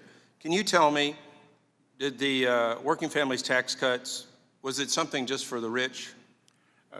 Those are under TCJA, that the highest income brackets paid 10% higher. And, I can see that especially for the president's signature policy, 99% of the filers on no tax and tips make less than 200%, make less than $200,000. No tax and overtime, 6% of the filers. 75% make less than 100. So I've asked them. We heard the rich don't get tips. The rich, don't need the senior deduction. Yeah, so I've just asked them repeatedly, tell me what that percentage is. What is the fair share? The fact that the top 1% donate 1/3 of all the donations in this country. Yeah, maybe they should do more. I don't have no issue with that, but that's a voluntary thing. And you've read the book Atlas Shrugged, right? Yes, sir. Don't you think we're seeing a lot of lessons from that today? I think we're seeing more lessons from 1984. Well, yes, indeed. Let me pivot just a little bit to a challenging topic, and that's our debt. And the fact that I think we've had pro-growth policies put forth in our tax bill, which may not be readily apparent right now, right? So I wonder if you could just give me what you think what our projections are going to be, debt to GDP, what's going to happen in the next 5 to 10 years with all the investment that's going to be coming in. Well, as I said earlier, Congressman, that we are creating highly productive assets that will be generating the high returns that will then go into the tax base. Yeah. This manufacturing renaissance that we're seeing creates jobs in two ways. The companies will be paying more taxes. They availed themselves, as we wanted them to, of the 100% full expensing on equipment, for equipment, for factories, for farm structures, and that will go into the tax base. I call it the slingshot effect. Right. You pull it back, and then it starts paying off. Yeah, it's like a slinky. If God forbid there was a Democrat that got into the next White House, they're going to come in and claim all the wonderful benefits that we're going to see at that point in time. Just kind of like the Biden administration talked about all the job creation after they destroyed all the jobs and then just restored them. So thank you for the work that you do. You are doing the good Lord's work in a very, very challenging environment. You're deeply appreciated. Thank you. I'll yield back. Thank you, sir. Thank you, Ms. Fishbach. Thank you, Mr. Chair. And Secretary, I want to say thank you for being here because it's always good to see you, and I genuinely appreciate the information that you have and when we have the opportunity to have the discussion and be able to ask questions. But I really am sorry that the other side chooses not to acknowledge any of the good that's come out of this bill, and that's simply because this committee, the Republicans, Chairman Smith and President Trump are the ones that did it. So they refuse to see any of the good, and I'm sorry about that because I think that they're missing a lot. Look, I'd be worried because all these tax returns that we got that had one of the president's signature policies, they all voted against them. They all voted for the biggest tax hike. They all voted against increasing the child tax credit. They voted to cut it in half. And I feel like they did it simply because President Trump supported it. Simply and because. So, yep, absolutely. And I do feel sorry, and I am sorry about the fact that they believe that being rude is the way to have any kind of discussion, and that the only thing that they're seeking is social media clicks. And so I apologize for that because I not only your position, but also the information you're able to provide. And I think it's important that we have civil discussions as opposed to this kind of yelling at people and not letting them speak. So I apologize for that. But I just wanted to ask a little bit. My district is very rural, very family oriented. And so I wanted you to maybe talk a little bit about particularly those families that benefit from what we've done in the bill, the pro-family provisions, and maybe a little bit about that so that people can understand better what we really did for those families. Well, first of all, permanence is very important. We increased the child tax credit from $2,000 to $2,200. That is permanent, and we've done, and that per child, 40 million families have claimed this benefit. And with everything here, as someone studied the history of economics, we would have had a cataclysmic event if we'd had a $5 trillion tax hike. Absolutely, absolutely, and I think it's incredibly important, like I said, to not only to all of the families, and I, like I said, represent a rural area with lots of families, and so I think it's incredibly important that we do provide those kinds of tax breaks for those folks. And what would have happened had we not been able to do that is incredibly scary. And I think we have a barbell here, the representative that we have on one side, it's the expensing of business equipment, can be farm equipment. We have ag structures. And then on the other side, the president's 4 signature policies. And you anticipated, I think, some of where I was going to go with the ag, but I also did want to, with a little bit of time I've got left, is talk a little bit about the small businesses, because our communities depend so much on those small business. And I think that 199A has been discussed earlier, but I think that if you have anything else to say on how just critical these tax cuts are to those small businesses, because I will tell you, those small businesses are absolutely the backbone of my district. And so if there's anything else you want to add on that. Well, Representative of the Wall Street Journal accused me of being a populist, the firebrand, because I said it's time for Main Street to do well, which I pointed out to them. That's why it's called the Wall Street Journal, not the Main Street Journal. And this is a Main Street administration. I came from a small town, and Wall Street always does well, and everything with 199, they make sure that Main Street small businesses, as I said earlier, many people put their life savings into these businesses, and they are the backbone of many of our communities. We've tried to make sure that they have proper lending, but importantly, when you're going to take on that kind of financial risk for yourself, your family, you want to have certainty. And I think we've given them great certainty, and I think permanence. I think permanence in these tax cuts. We will never have to call them tax cuts again because they are permanent. Mm-hmm. Well, and with my remaining couple of seconds, I know that you were invited to Pennsylvania, but I'd like to invite you to Minnesota anytime, and so that you would get outside of the metro area and into the rural areas where these permanent tax cuts have really had an effect. So I thank you for being here, and Mr. Chair, I yield back. Thank you. Mr. Secretary, there's no need to read that paper anyhow. I would just point that out. Mr. Byer. Thank you, Mr. Chairman and Ranking Member. Mr. Secretary, thank you for being here. And I have no intention of trying to find something for social media. I share your concern. I'd love to see faster economic growth in America. 3% would be amazing. It would help us begin to unwind the huge deficit that we have right now. What I am much more concerned about is not all the individual statistics. You know, my college statistics textbook was lies, damn lies, and statistics. We can all pick out the ones that we like and the ones we don't like. I'm much more concerned about it on a more macro level, that on at least 5 things, like you, I've studied economic history a great deal, that the administration is moving in ways that seem contrary to everything that I've learned about economic growth. Number one, of course, is the tariffs.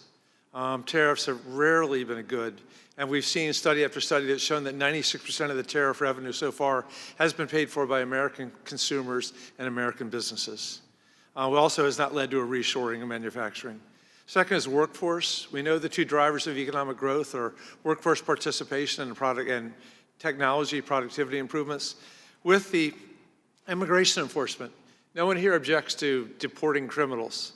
But we've imprisoned or deported hundreds of thousands of hardworking people paying American taxes with American families that have now, according to the businesses I talk to, the builders can't build, the farmers can't farm, our fast food places are all those workers that necessary are gone. Number 3, the war of choice. You know, it hasn't accomplished regime change. It didn't bring democracy to Iran. They still have the missile capabilities, which we are seeing every day, and they still have the nuclear stuff. And I see a Trump administration scrambling to recreate the Joint Comprehensive Plan of Action that he walked away from, that actually had nuclear weapons 20 years away in Iran. And we'll be lucky if we can get back to that again. And then there's the disinvestment in research. You know, 20% cuts to almost all university research. National Science Foundation down 55%. The science departments at NOAA and EPA eliminated. cuts to NIH and CDC. And what we're seeing is the young scientists in America fleeing to Germany and to France and to England, places that they want them. You know, this is back to where does our growth come from? And then I think maybe the most damning thing, half of the growth last year, which by the way, according to the Federal Reserve is 2.1%, not 2.6. It was a 1.6% according to the Federal Reserve in the first quarter of this year.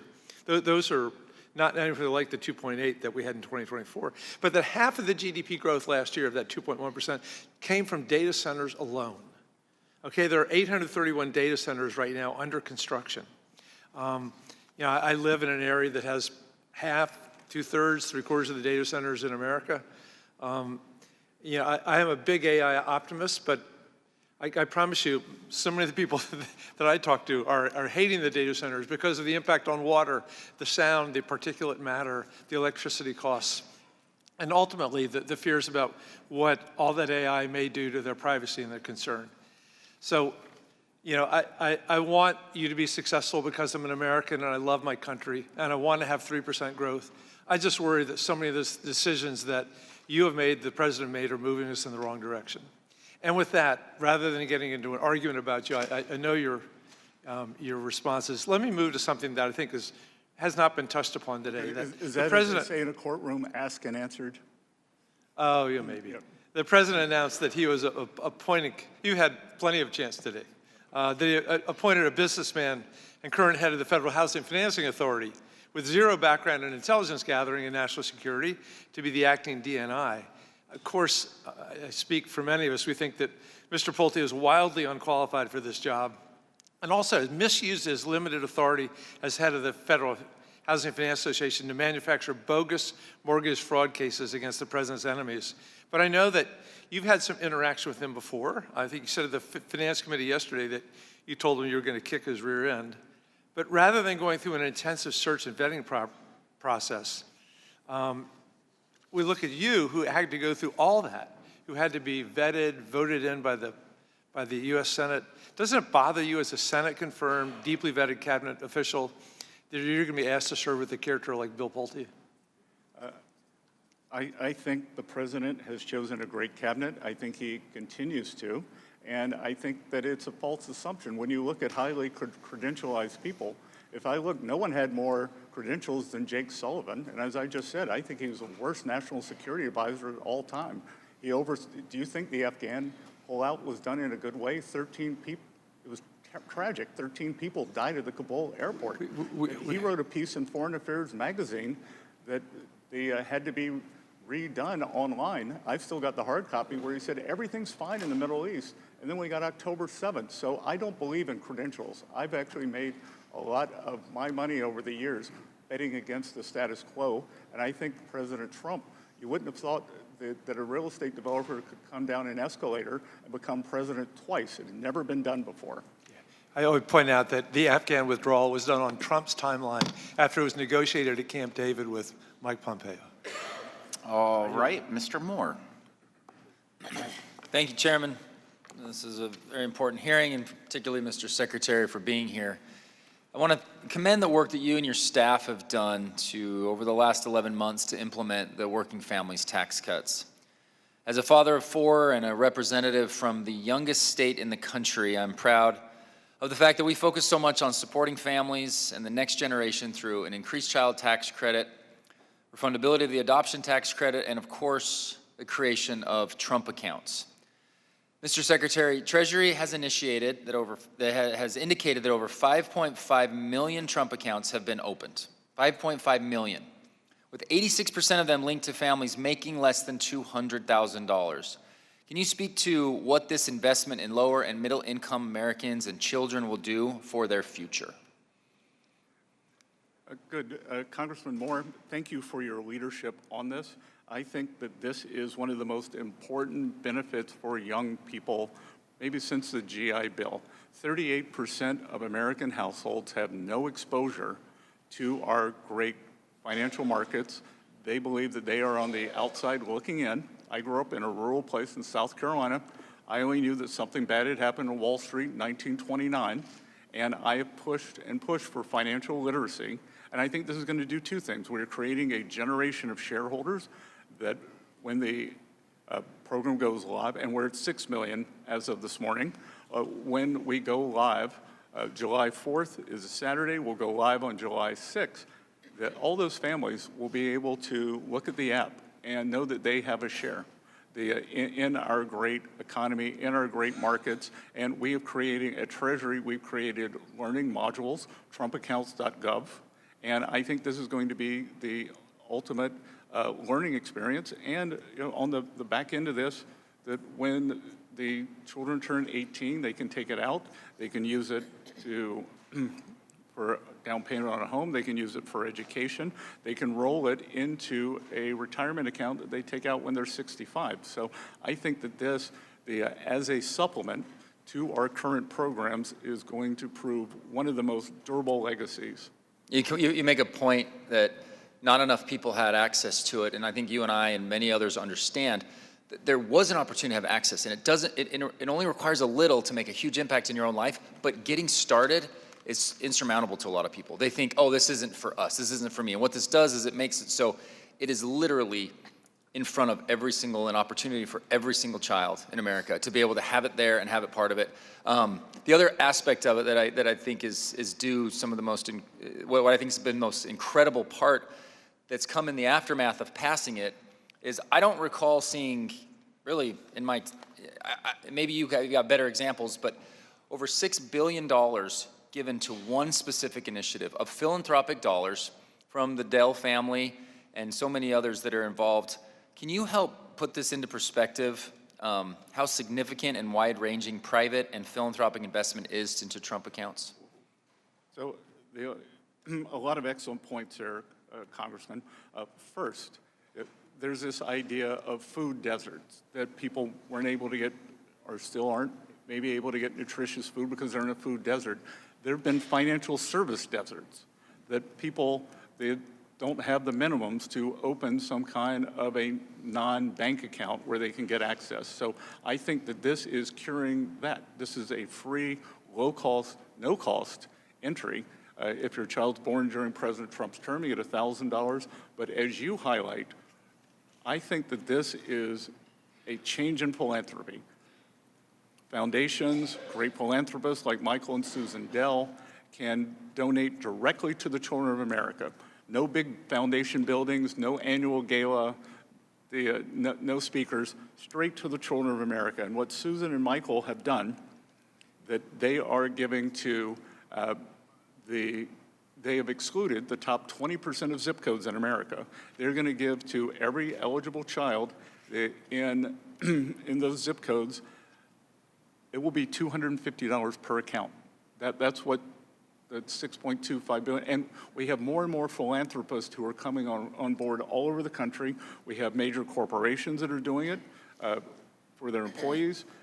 People can adopt school districts, they can adopt zip codes, they could adopt states. I think we're going to see foundations, and many state governments are getting on board. So we have created the delivery device and the holding tank for this, and I think it's going to explode. It's galvanized so much more than I think people even expected at the group that's been involved with this, Invest America, from the start, getting it to where we are. It's been an absolute honor to be able to work with your team on this and look forward to some of the best opportunities. Like I said, I have 4 young boys under 13 years old. I was at their age when I learned the concept of a checkbook. They're going to be able to learn the concept of compound interest and how just a little bit now is going to affect them later. And I yield back. Thank you. Ms. Beth Van Dyne. Thank you very much, Mr. Chairman. Thank you, Secretary, for joining us today. I think it's safe to say that you have probably worked as hard as anyone over the last 18 months, and no one has done more for the American people than this administration and this Treasury Department. Mr. Secretary, when President Trump took office, what were the biggest economic challenges facing the administration? Well, we inherited a mess. We had had the worst inflation in 49 years, and I think in many ways the worst for working people in our nation's history, because someone was asking me about the inflation indices earlier, that's the average for working families, that it is thought that many of their goods and services inflated as much as 35%, with an 18% wage gain. So the loss in purchasing power was tremendous. We were running the biggest deficit to GDP that we'd ever run, 6.7, 6.9%, when we were not at war, not in a recession, and we had to get that under control. And then everything that was happening to our American workers, from the border being open, and whether it was safety or jobs being taken. So since January of last year, what would you say that the largest economic indicators have been showing the greatest improvement? I would say that every month except this past April, we've seen real wage increases. We've seen, on average, 2.6% GDP growth for the past 4 quarters. And the underlying resilience of the economy, we pulled down the fiscal deficit to GDP. We got it down to about 5.5%, so we had a fiscal contraction and still grew. And Representative, everything that all the jobs we're creating, they're in the private sector and they're for Americans. I appreciate you saying that, because the previous administration often pointed to job growth as evidence of economic success, but much of that growth, as you just mentioned, came from the government hiring. So can you explain the difference between in an economy that is driven by government job creation versus that in the private sector?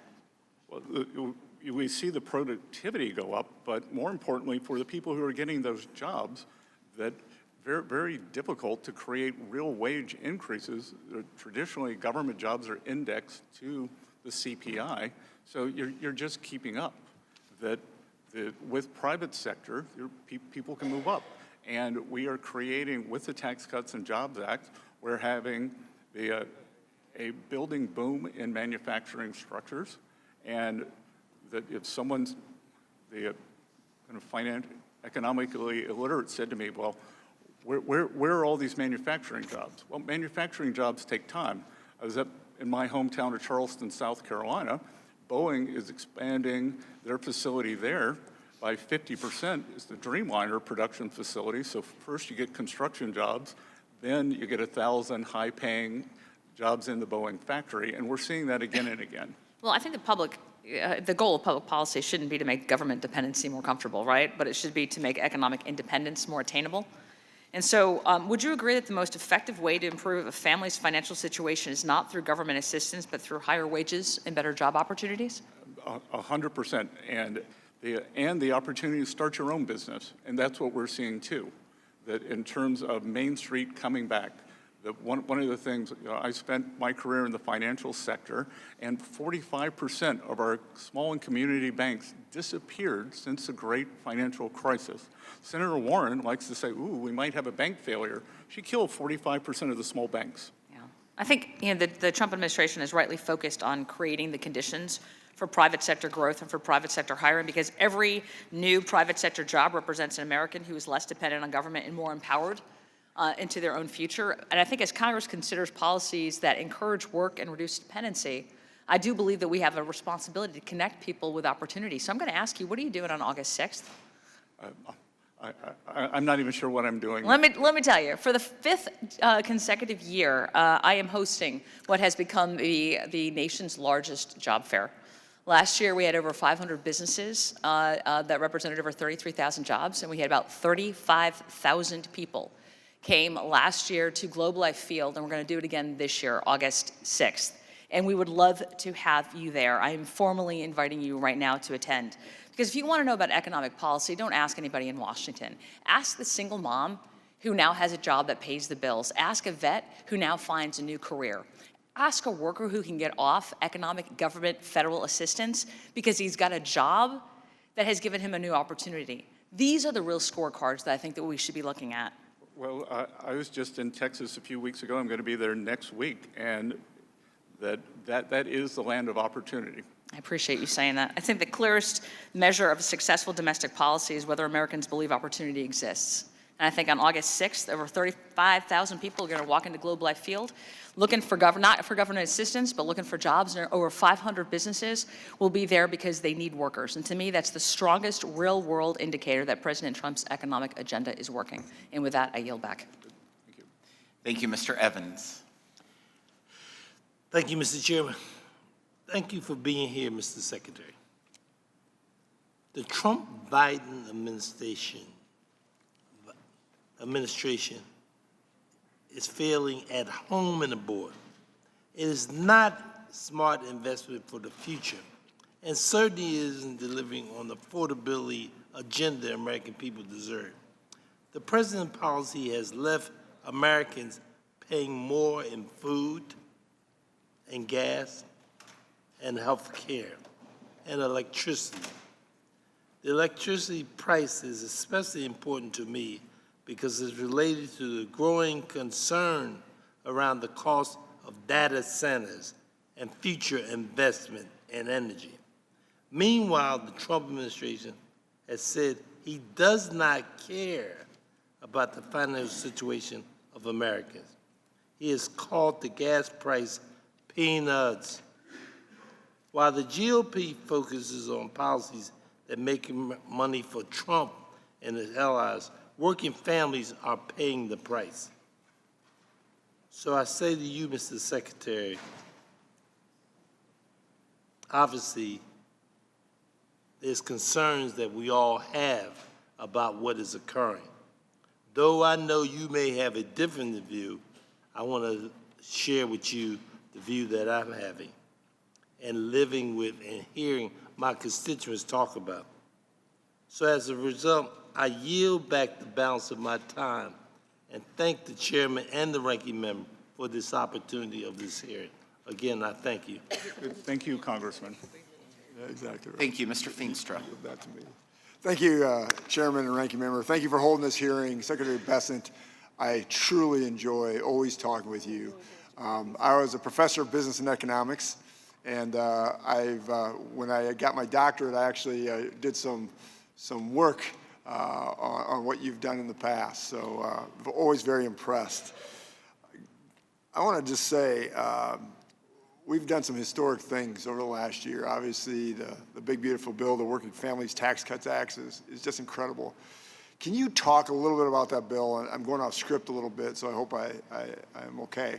But can you talk about international tax and what that is going to do to bring in onshore businesses and keep the U.S. competitive around the world? We have so many multinationals and other companies that do jobs around the world, and I see a lot of this employment coming back, and a lot of the workforce that we're going to have in the U.S. is going to grow. Can you talk a little bit about that? So, a couple of things, and I enjoyed our trip out to Iowa. I remember fantastic being there when everyone says that the gasoline prices aren't going to come down. I remember the level when we went to the diner. That's right. And they will come down. You know what? And they're all happy. You know, compared to what everybody else is saying, all the farmers are happy. So corporations have a choice globally. Yep. And I think with this administration, I've often described that we have a three-legged stool, and it is tax, trade, tax, trade, and regulatory certainty. Yep. And all of those have worked to push the businesses back into the U.S. to make them want to come here. And it's certainty. Come here, you have tax certainty, you have regulatory certainty, and you have energy certainty. U.S. is an energy superpower. Yes. And I am responsible for the U.S. economic dialogue with China. And when I look at, what does China envy the U.S. over? It's our military. It is our economic system and the strength of the dollar. It is our innovation, and it is our energy. And we can't take those for granted. And all of that centers around the tax policy and this immediate expensing. It's my belief that in China, they spend about 4% of GDP. Yep. The subsidizing industry. That's right. So we aren't command and control economy. What we tell people, I don't go through the S&P 500 and say, you need a loading dock, you need a new assembly line. We just give companies 100% expensing, and they can do what is best for them. Yep. And it's capitalism. I mean, it works well. And like you said, we're not giving anything like China is. I mean, it's just phenomenal. It's just immediate expensing, and that's just a timing issue. I just want to talk about, I was really involved in the ACRE Act. This was borrowing farmers that borrow costs for manufacturers and agricultural businesses and stuff like this. Could you highlight how this will help strengthen America's agricultural economy? If you know a little bit about it or not, what it is, it's the tax on the loans. And we have lowered that. We want to continue to lower that. And can you just tell how that could incentivize growth in rural America? Well, I think that deferral on the tax is very important because there is nothing with more fixed assets. Farming is an interesting business. My family's been in the farming business for 250 years. That it's an interesting business because you have high fixed income assets or high fixed assets, but you have uncertainty based on weather, production. So that's right. There is a lot of uncertainty, and this brings much more certainty in terms of cash flow to those farms. Yes, absolutely. Then one final thing, based on farming and stuff like that, I call it the pilfer tax. It's actually government sticking their hand in the grave and wringing a dead person's neck and saying, you owe us 40% in death tax. I'm always appalled by this when somebody passes away and all of a sudden we say, oh, by the way, you owe us 40% tax if you pass that land on or that manufacturing or that small business on to the next generation. So we did $15 million. Thank you to President Trump and everyone else to get that done. What is your thoughts on trying to permanently get rid of the death tax? I mean, do you tend to agree it's sort of a pilfer tax? Well, it's all that capital has already been taxed at least once, many times twice. And to go back to farmland, I've studied tax policy around the world. In many countries, including the UK, farmland is not subject to death duties. That's right. That's right. Thank you so much. Always good to see you. Thank you. I yield back. Mr. Chair. Thank you. The chair recognizes the gentleman from New York, Ms. Malliotakis. Thank you very much. Secretary Bessent, thank you very much. Welcome to our committee. It is great to have you here. First, I want to say thank you for your words in support of suspending the federal gas tax. I have legislation that would do that. It would suspend it for 90 days, give the president additional authority for 125 days. I'm introducing that with my colleague, Max Miller, on this committee as well, and we hope that we can get that through.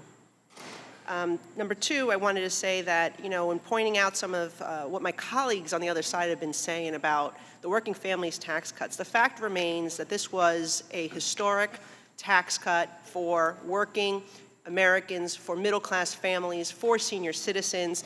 They are the ones who voted to cut the standard deduction in half, to cut the child tax credit in half, to increase tax rates for Americans across the board. And they also voted against tax cuts for tipped workers, for those who work double shifts and overtime, for refunding taxes paid on Social Security to our senior citizens. And so first, the SALT deduction and the senior citizens, I believe, in addition to the child tax credit, which we've seen tens of millions of families take advantage of across the country, I think the SALT and the senior deduction were most beneficial. I was very proud to have authored the bonus senior deduction, and I think essentially it has given back the seniors that qualify the taxes that they paid on Social Security. And they're seeing that money returned to them, which is why it is no tax on Social Security provision. Could you talk a little bit about SALT and senior deduction, how that benefited, preferably New York, but the entire country? Well, I think in high-tax jurisdictions, high-income, high-tax like yours, bringing back some level of the SALT deduction, it was appropriate. I think that no one negotiated harder, well, maybe a couple people, but it was a group effort from some of the Northeast and California delegations, and I think we got to a very good spot on that. SALT, that if this tax bill had expired, the SALT deduction would have come back, but so would the AMT, which would have devastated the middle class, everyone in those states. So, and look, as I travel around, that whether it is the Social Security deduction, when I look at these numbers, 99% of the filers claiming no tax and tips, incomes under $200,000, 90% under 100. For the senior deductions, 94% under 200. The 68% under 100. So these are people on fixed incomes, and they need certainty. Yeah, and the SALT deduction, again, was not for billionaires. It was targeted to families of incomes of less than $500,000. I think it was very well tapered.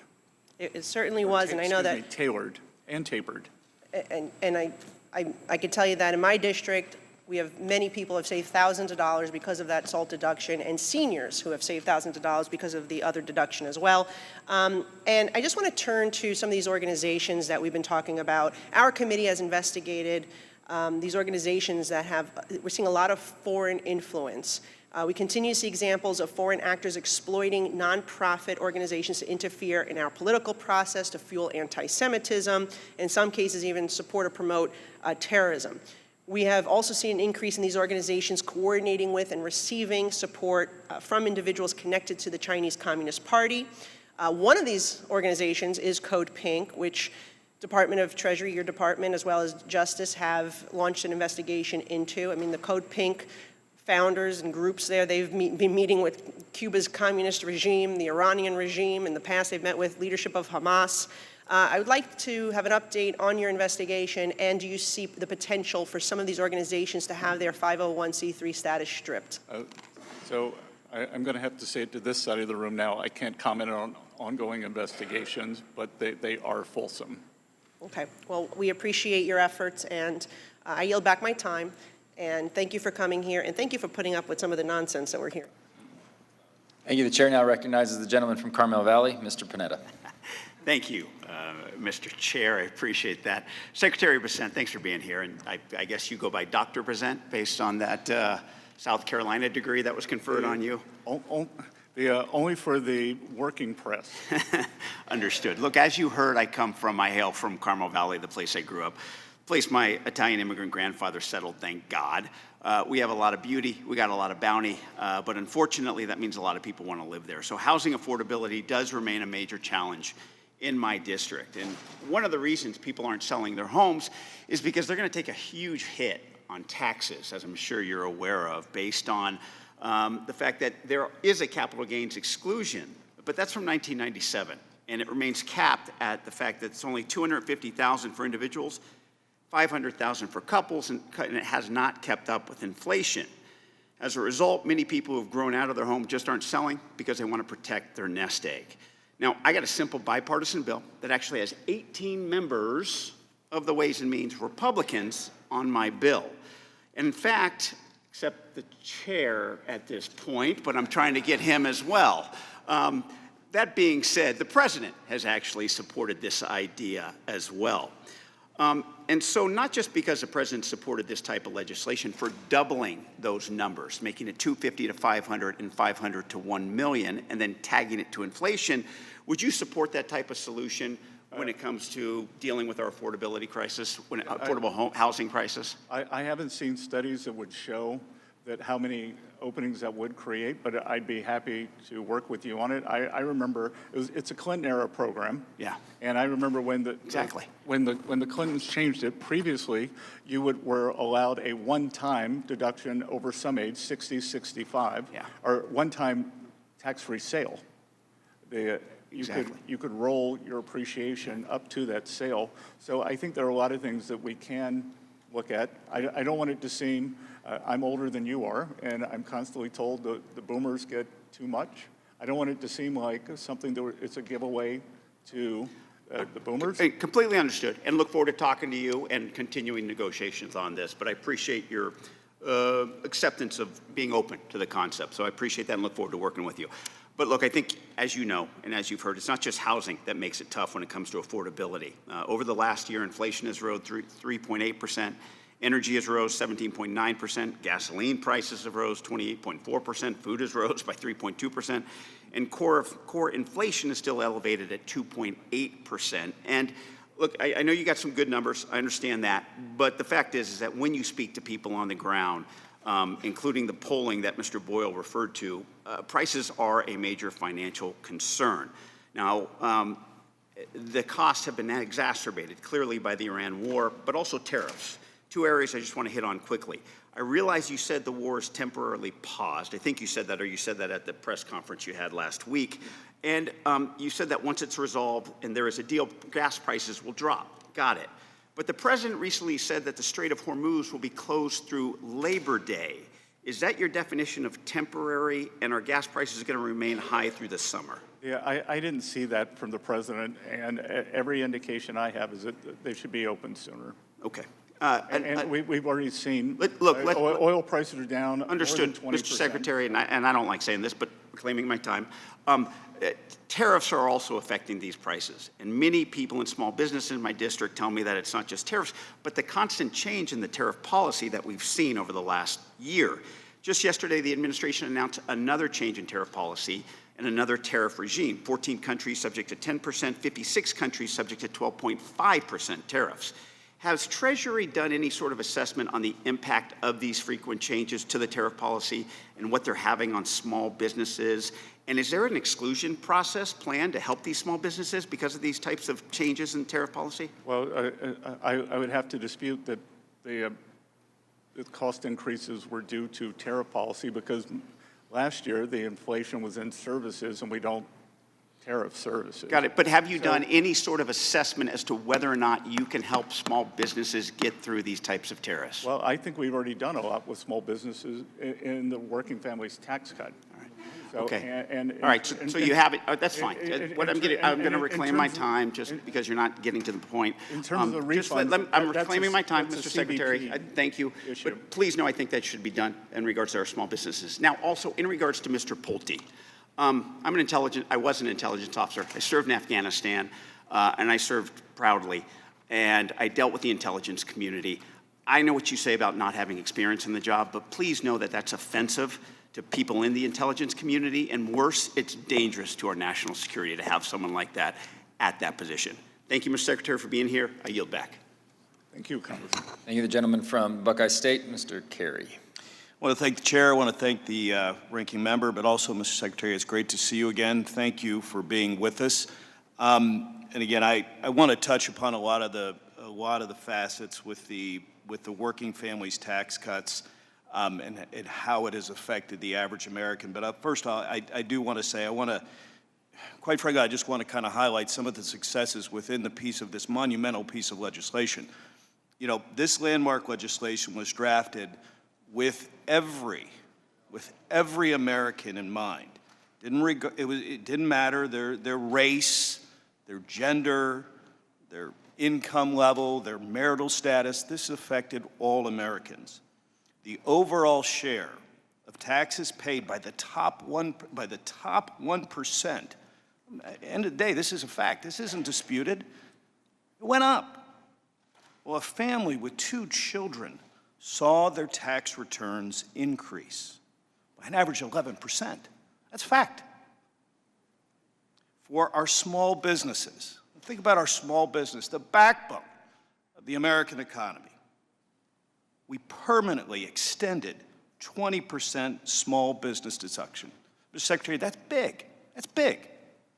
For our seniors, and coming off of the Social Security fairness that we did in the pre-administration, but for our firefighters and our postal workers and our police officers, but just what we did within the Social Security space, a $6,000 tax deduction, which is greater than the Social Security taxes the average senior household currently pays.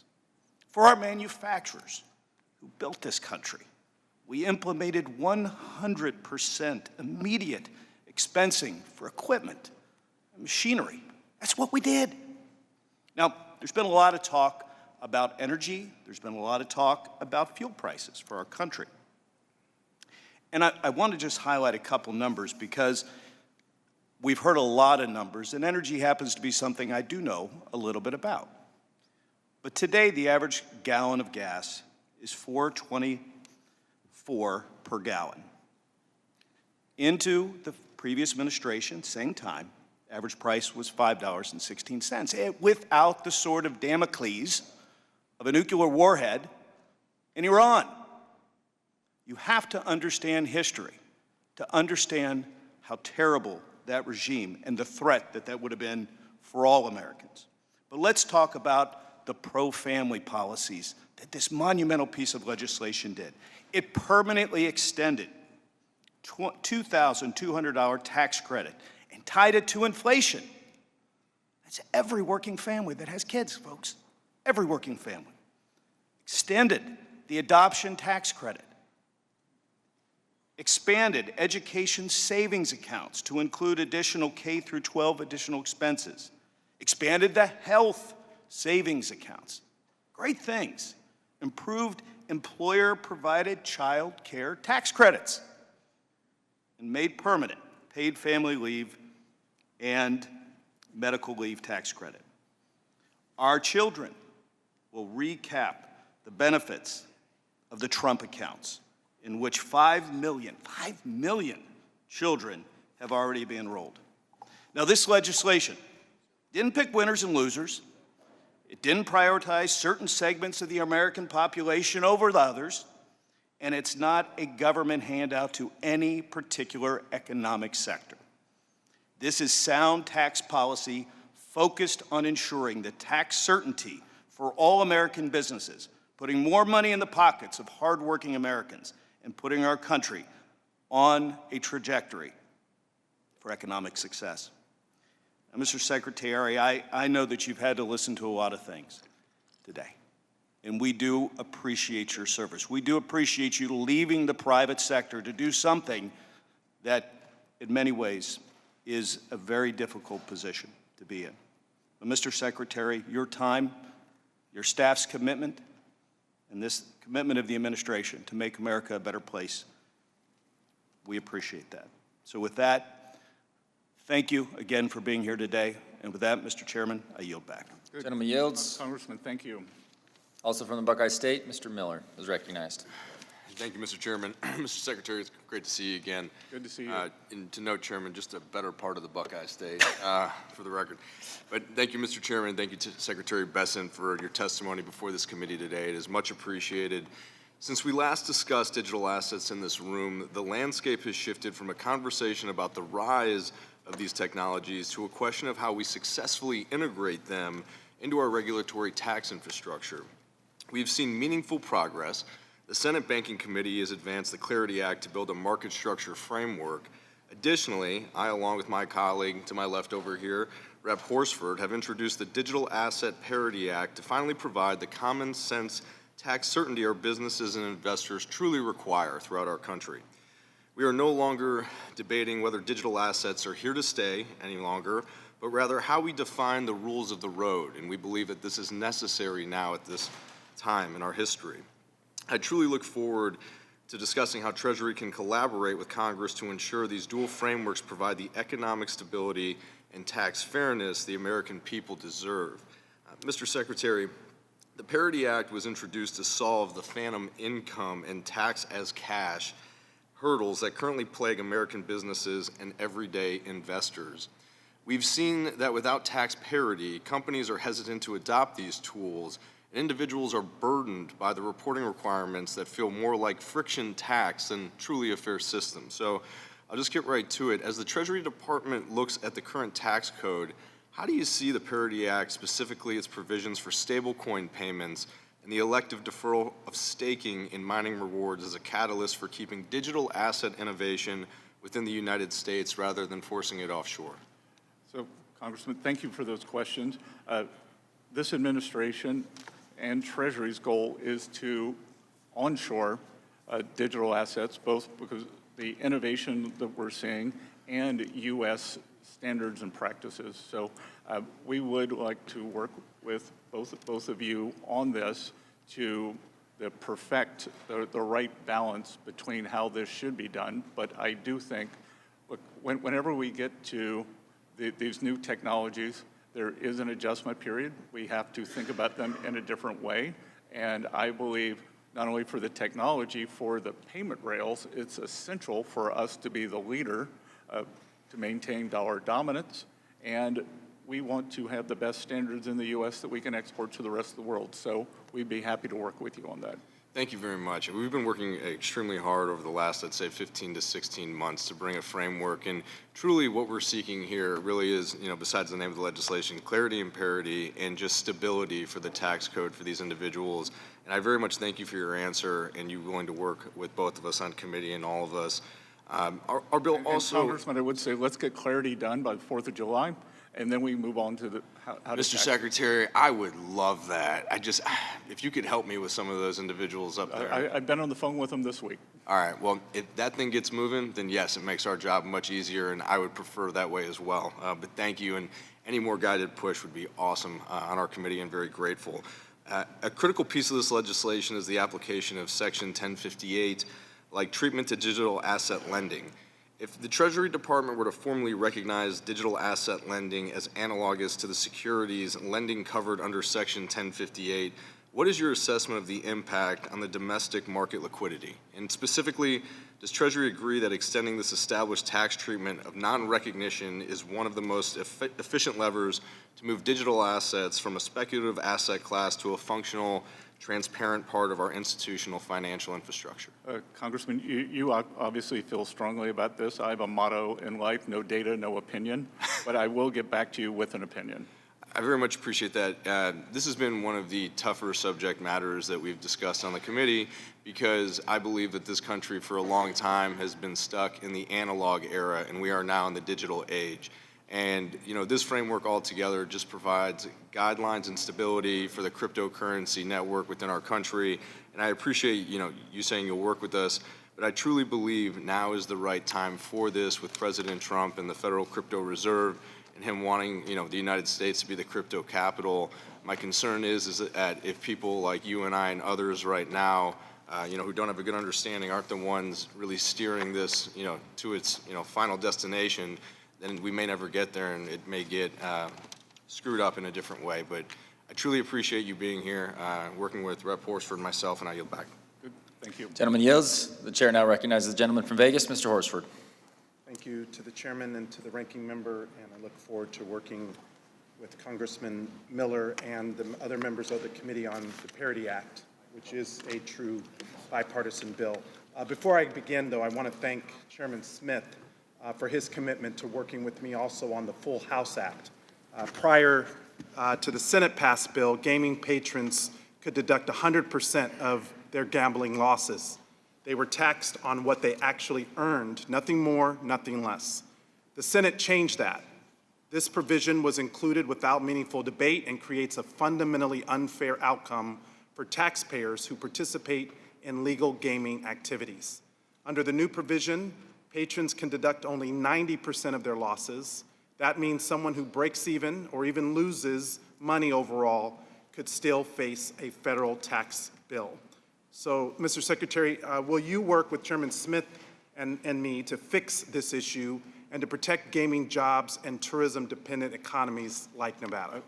We'd be glad to, sir. Thank you. Now, Mr. Secretary, you talked a lot about permanency throughout today's hearing. For the tip worker, for the warehouse worker, for the teacher, for the nurse, and for the small business owners in Nevada, they don't need a temporary tax gimmick. They need permanently lower cost and permanently higher take-home pay. Yet when Republicans wrote their bill, they made a choice that the tax cuts for billionaires and large corporations would be made permanent while making the tax relief for working people temporary. To me and to the workers, that tells them exactly who they were thinking about when they wrote it. That's why I have introduced the TIPS Improvement Act, as well as the Overtime for All Workers Act, because I believe workers who earn tips or who work overtime should receive permanent tax relief, not temporary. If Republicans are serious about helping working families, they should join me in making tax relief for workers permanent, just like they did for billionaires. Now, Mr. Secretary, I want to discuss tariffs, which are hidden taxes that American consumers pay, including businesses. The Supreme Court ruled that this administration's broad tariff policy was unlawful. But American families already paid the price. Small businesses paid it through higher costs, consumers paid it through hidden higher prices, and according to the Yale Budget Lab, the average household paid roughly $1,800 more because of these tariffs. So at a time when you talk about giving relief to workers, temporary relief. On the other hand, they are feeling the effect of higher prices. So let me ask you directly, do Americans deserve refunds for money collected through tariffs that the Supreme Court ruled illegal? Yes or no? Congressman, the American people had the money. It was in the U.S. Treasury, and it didn't take it away. Do you agree that they deserve the money back that the Supreme Court ruled is illegal? Yes or no? It's not a yes or no question, because every Democratic Attorney General applied the Supreme Court ruled that they were illegal, Mr. Secretary. I know, but they applied for them to go back to the companies, to the... So do the companies deserve the money back? To the payers of record. So do they deserve their money back?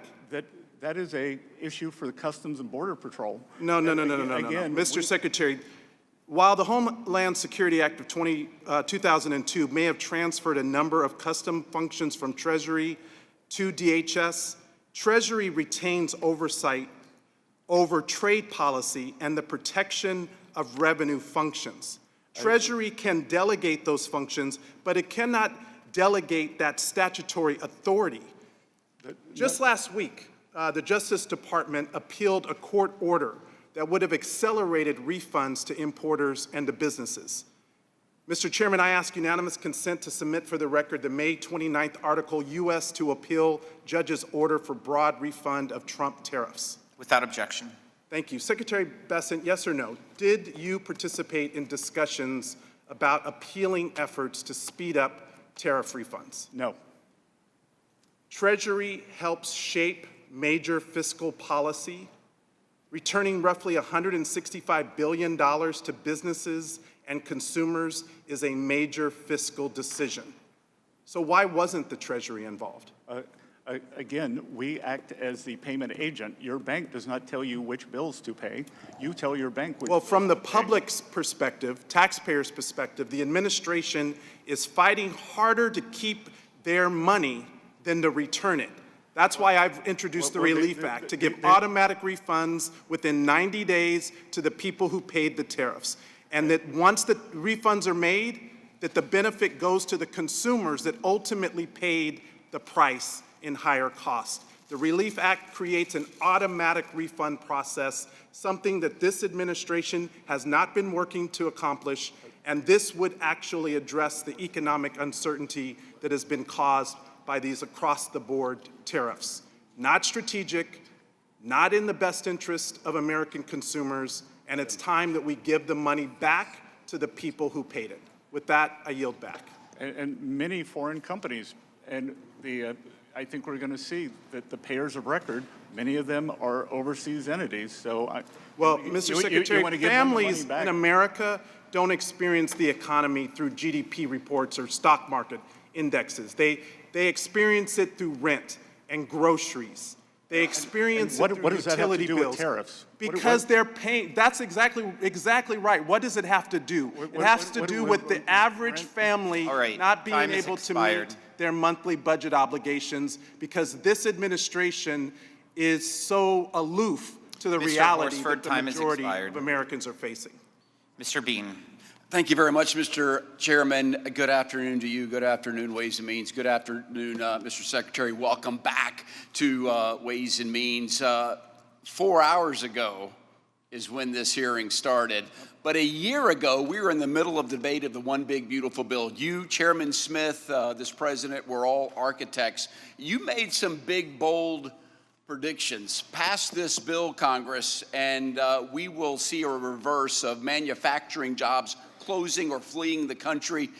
You made a big, bold statement that you'll put more money in Americans' pockets than ever before should we pass this bill. We passed the bill, and Mr. Secretary, everything you said is coming true. How about that? There's more money in Americans' pockets. The 4.5 million manufacturing jobs that we've lost since the year 2000 are coming back. And for me, speaking across Northeast Florida, people are excited, business owners are excited and making that happen. A year ago also, we were doing something else. We were debating fraud, waste, and abuse. You would think that would unite this committee, but you can see today we disagree on so many things. That's something that should unite us. I want to brag on something that you're doing in Treasury Department. You're a core pillar of President Trump's anti-fraud task force.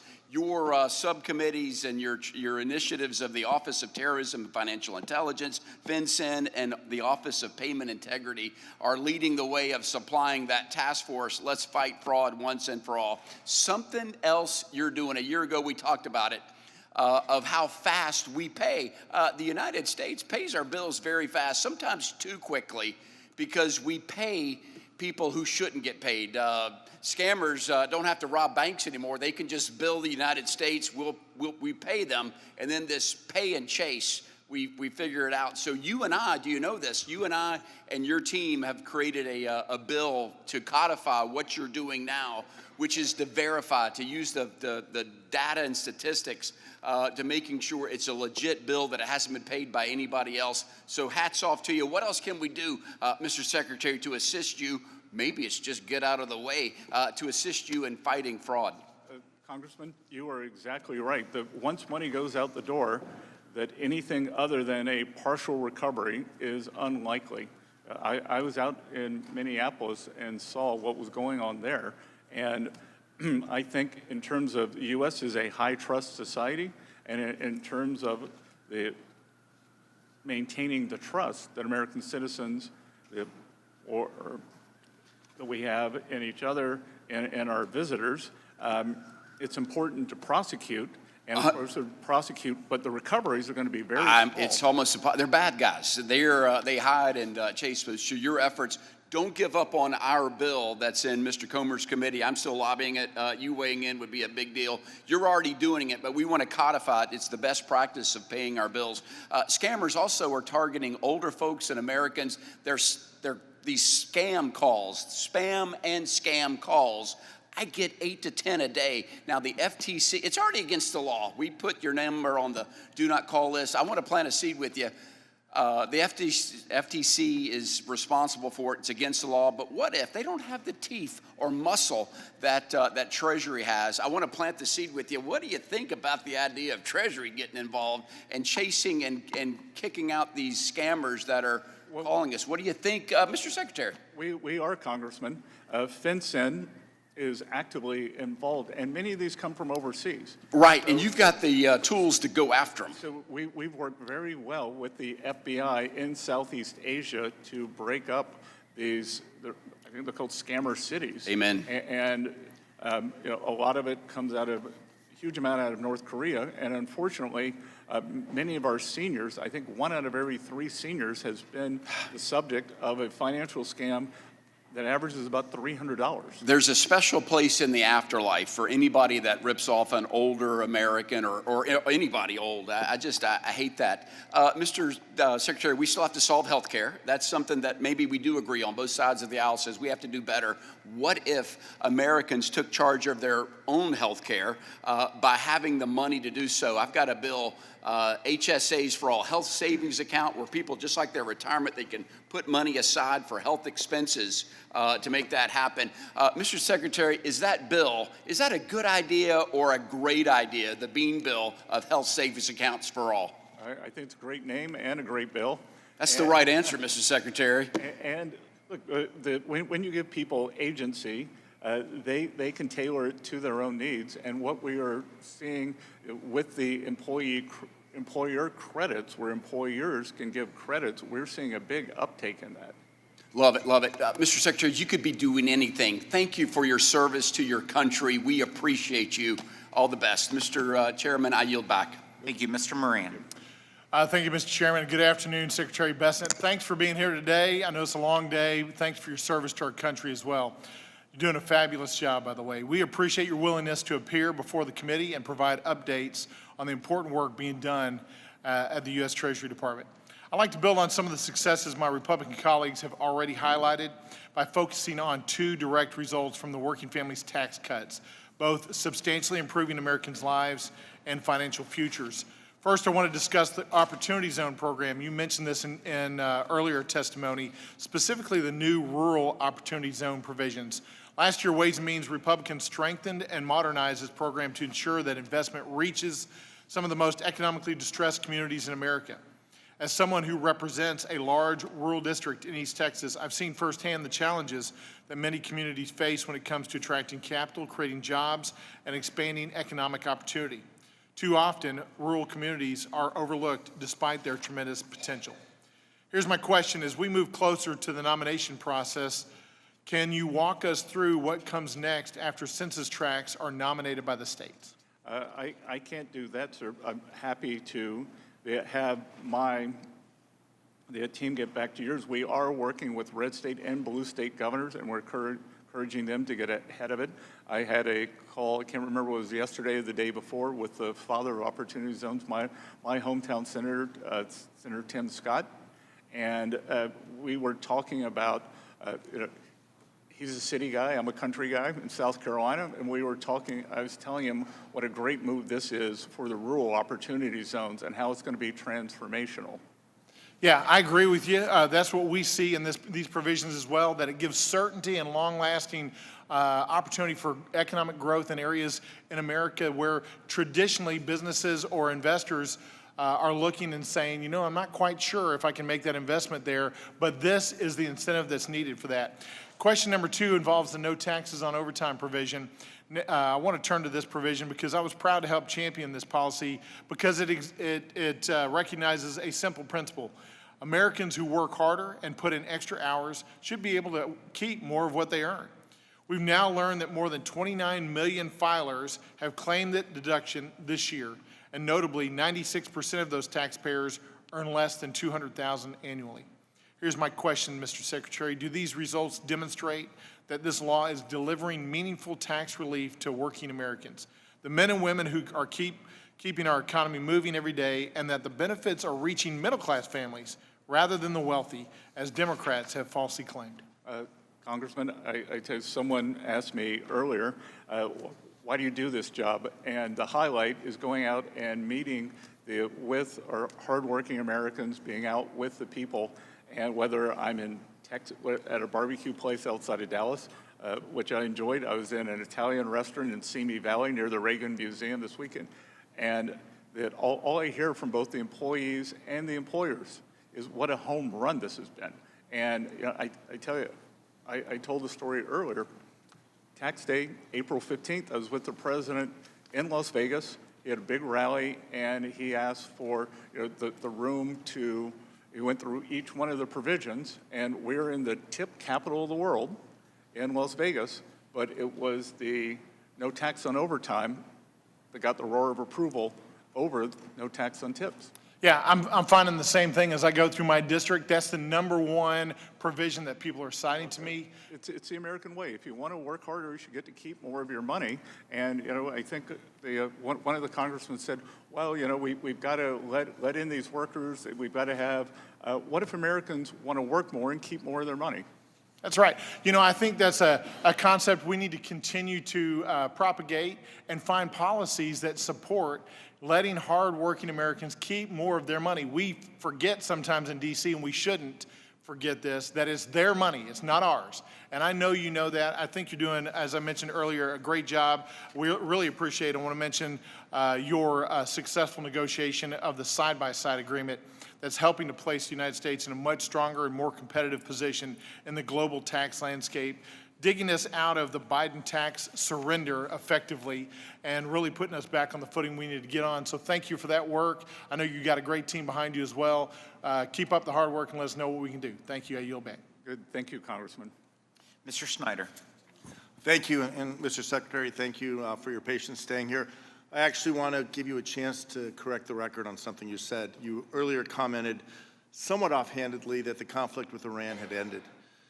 Do you truly believe that we are no longer in conflict with Iran and that they are no longer a threat to Israel or allies in the Gulf, that their nuclear program has been destroyed, that they no longer have a ballistic missile program and drone program threatening its neighbors in the region, and that they will no longer sponsor terrorism in the region and around the world?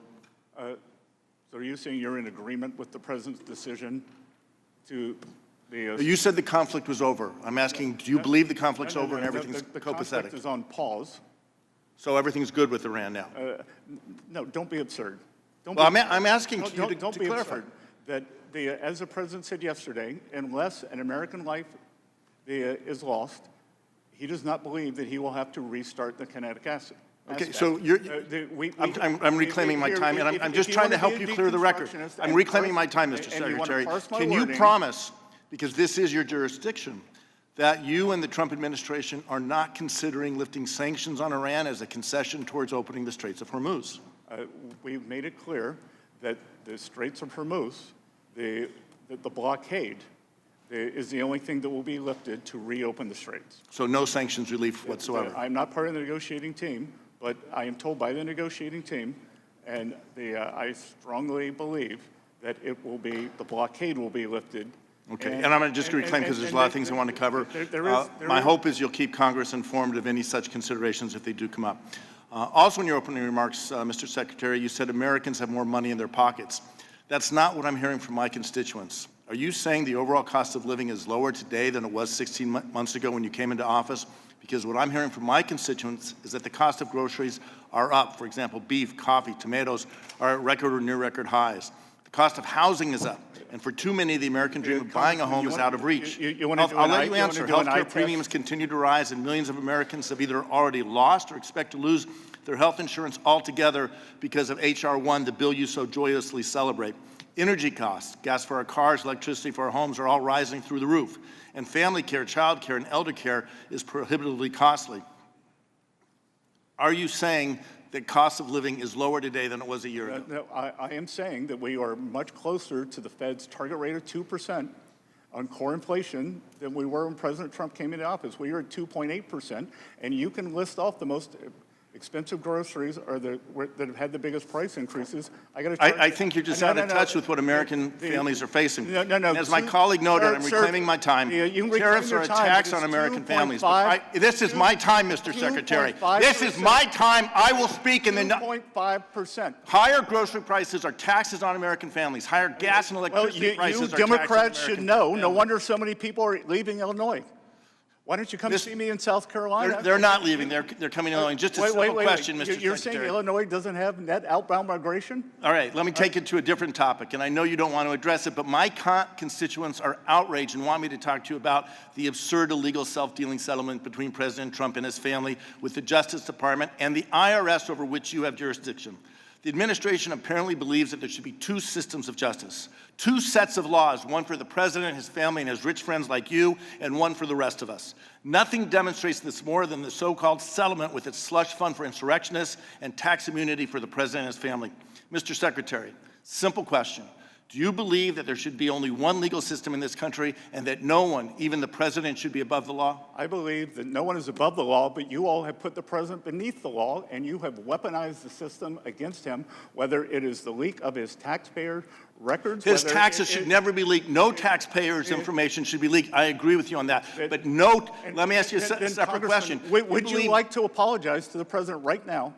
On behalf of the... I have nothing to apologize to this president for. His taxes should not have been leaked, but it was leaked by a contractor. And you keep trying to dissemble here and avoid the questions. Do you believe that all Americans should pay the taxes they owe and not emit a penny more?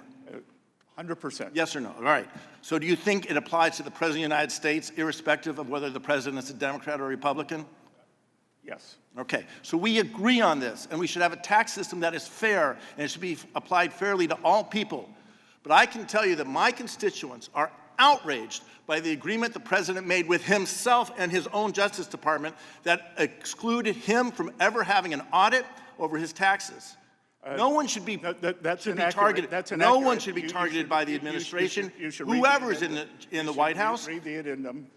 No one should be targeted by the administration. Whoever's in the White House, their taxes should be paid, and they should be confident that that information will be kept confidential with the IRS and not used to target them, their families, or their business. Couldn't agree more. Couldn't agree more.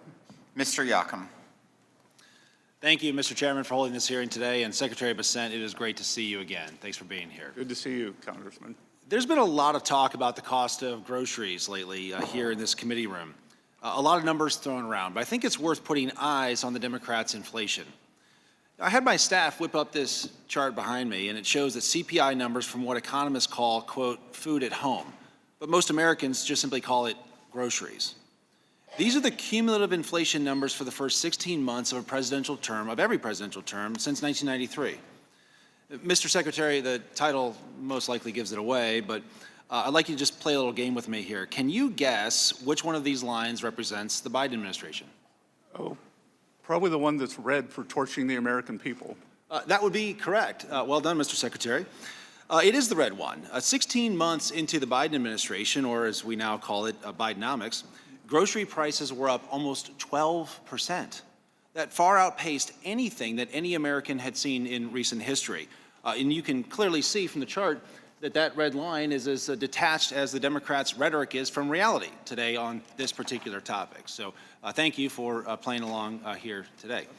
Switching gears, let's talk about tax priorities. And Congressman, I would note that the inconvenient truth for this side of the room, food at home, since President Trump came into office, is up 2.5%.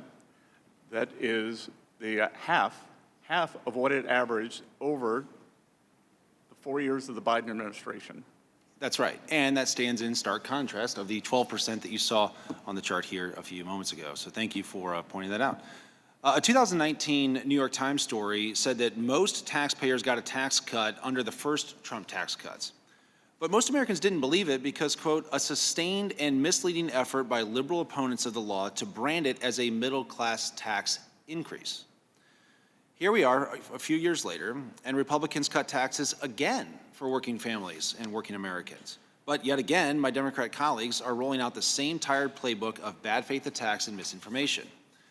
The working families tax cuts cut taxes for working families. It's just that simple. I can't tell you, Mr. Secretary, how many people have come up to me, whether it's at church or in the grocery store or just anywhere around the community, and they've said, hey, thank you, because my tax refund that I got was much bigger than what I expected. It's that working families tax cuts is just simply putting real money back in the pockets of working families. And Congressman, I can tell you when the 2017 tax bill was passed, I was one of the people who've now fled New York, but I lived in Manhattan. My taxes went up. So for many upper-end people in high-tax states, taxes actually went up. That's right. And let's talk about some of the actual numbers and move beyond what some of the Democrats' rhetoric has been today. Mr. Secretary, you recently said that 90% of filers claiming no tax on tips who made less than $100,000, they had an average deduction of $7,000. 75% of filers claiming no tax on overtime made less than $100,000 with an average deduction of $3,100. And 68% of seniors claiming the enhanced deduction had incomes under $100,000 with an average deduction of $7,500. Does that sound directionally correct and roughly right to you? That sounds pretty precise, Congressman. And Mr. Secretary, are you aware of any millionaires or billionaires that claim no tax on tips or no tax on overtime or the enhanced senior deduction? No, sir. No billionaires claiming any of this stuff? Again, this is the ultimate working family. These are the ultimate working family signature tax cuts put through by this side of the room and President Trump. That's right. Well, thank you for clearing that up. Let's now consider what happened when Democrats had the pen and when they were able to craft their own tax law. A 2024 analysis of households claiming the green giveaways in Democrats' Inflation Reduction Act found that only 47% made less than $100,000. In fact, over a quarter of the households who took those deductions made over $200,000, and households making over $1 million got nearly 100 million taxpayer dollars worth of Democrats' green giveaways. Even Mother Jones had to admit that when it comes to Democrats' green giveaways, quote, working class Americans are missing out. But if you think about it, it kind of makes sense, doesn't it? Mr. Secretary, do you think that a family making less than $100,000 cares more about no tax on tips or putting solar panels on their roof? I think there's no tax on tips or the subsidy for a high-priced EV. And do you think that they would care more about no tax on overtime or solar panels on the roof? Everyone I've spoken to loves no tax on overtime, sir. So while Democrats gave millions to millionaires, and while the Republican working families tax cuts simply cut taxes for working families, is that correct? 100%. Thank you, Mr. Secretary, and Mr. Chairman, I yield back. Thank you, Mr. Swazi. Thank you, Mr. Chairman, and thank you, Mr. Secretary, for sticking it out for over 4 hours here today. We appreciate your time, and we appreciate your service to the nation. Good to see you, sir. So earlier today, Mr. Kelly from Pennsylvania was quoting from Charles Dickens. He said, "It was the best of times, it was the worst of times." Would you happen to know what the name of that book was that came from? Tale of Two Cities. A Tale of Two Cities, which is very appropriate for what I think, see happening at this hearing here today. Yeah, we might say Manhattan and Dallas. I wouldn't say that, but okay. I would. So let's think about it. You said earlier today, and I'm sure you stick by this, the economy is very strong.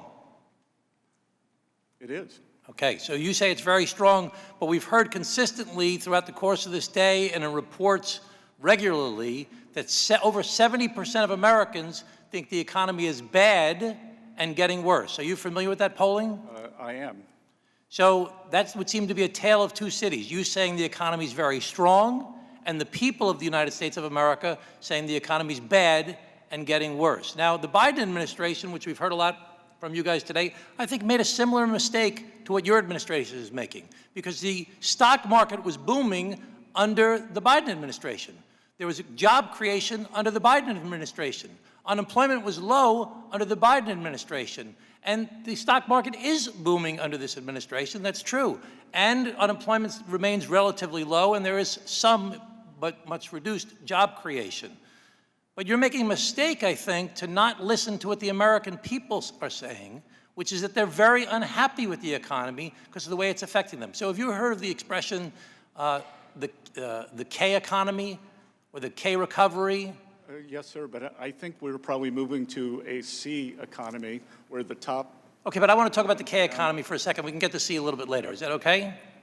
Okay, so the K economy has one group of people going up and another group of people going down. It's the K economy. So in the K economy, the top group sees a booming stock market. But as you mentioned earlier, one of the reasons you wanted to do what you call Trump accounts is because 93% of the stock holdings in America are held by the top 10%. But the lower income Americans, 50% of Americans, have only 1% of the stock holdings. So while the stock market may be booming for much of the people in the United States of America, they have booming gas prices and booming grocery prices.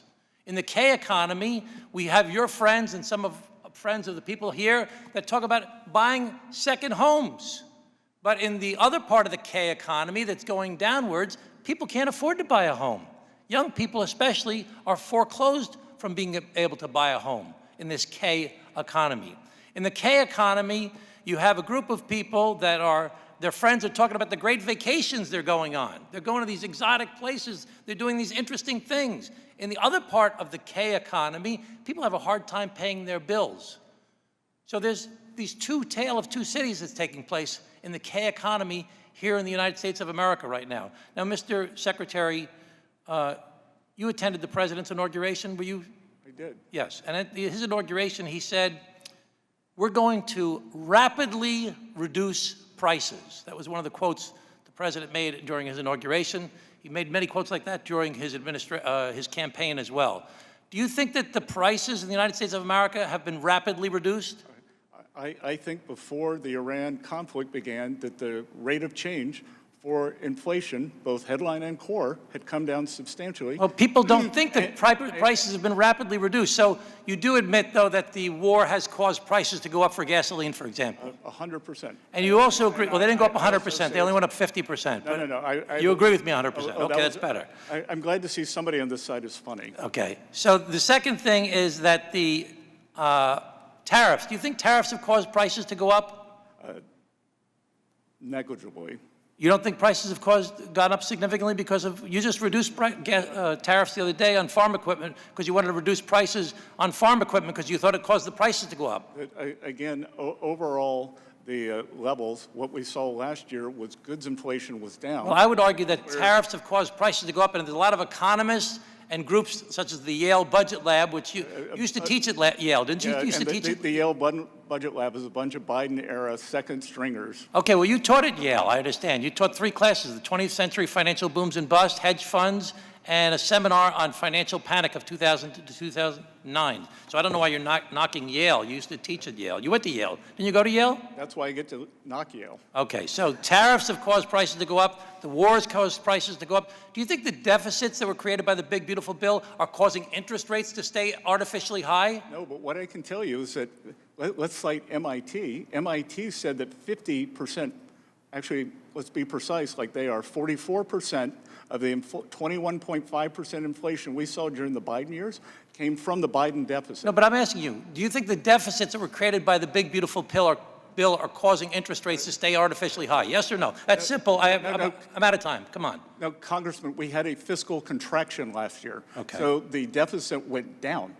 So you should. Okay, I'm just going to argue, you should Mr. excoriate your Secretary. staffer. I'm just going to argue, Mr. Secretary, that prices are up, gas prices are up, grocery prices are up, energy prices are up, healthcare prices are up, interest rates are high, all specifically related to the policies of this administration. Mr. Secretary, thank you again for your service. I really appreciate it. Good to see you, Congressman. I want to invite you to South Carolina to see all your former constituents. Thank you. Mr. Secretary, being a cattle farmer, I would say that the reason why the beef prices are high is the result of a very reduced herd. We don't have as many cattle today as what we had decades ago. I know everyone keeps talking about beef prices around here, but it's a simple fact that we've had droughts and people had to sell their herd to be slaughtered, and so that they no longer have the reproduction status quo, and that is why the beef prices are high, regardless of what anyone wants to say. With that, Mr. Secretary, thank you for being here with us today. Thank you for the over 4 hours. Please be advised that members have 2 weeks to submit written questions to be answered later in writing. Those questions and your answers will be made part of the formal hearing record. With that, the committee stands adjourned. Good.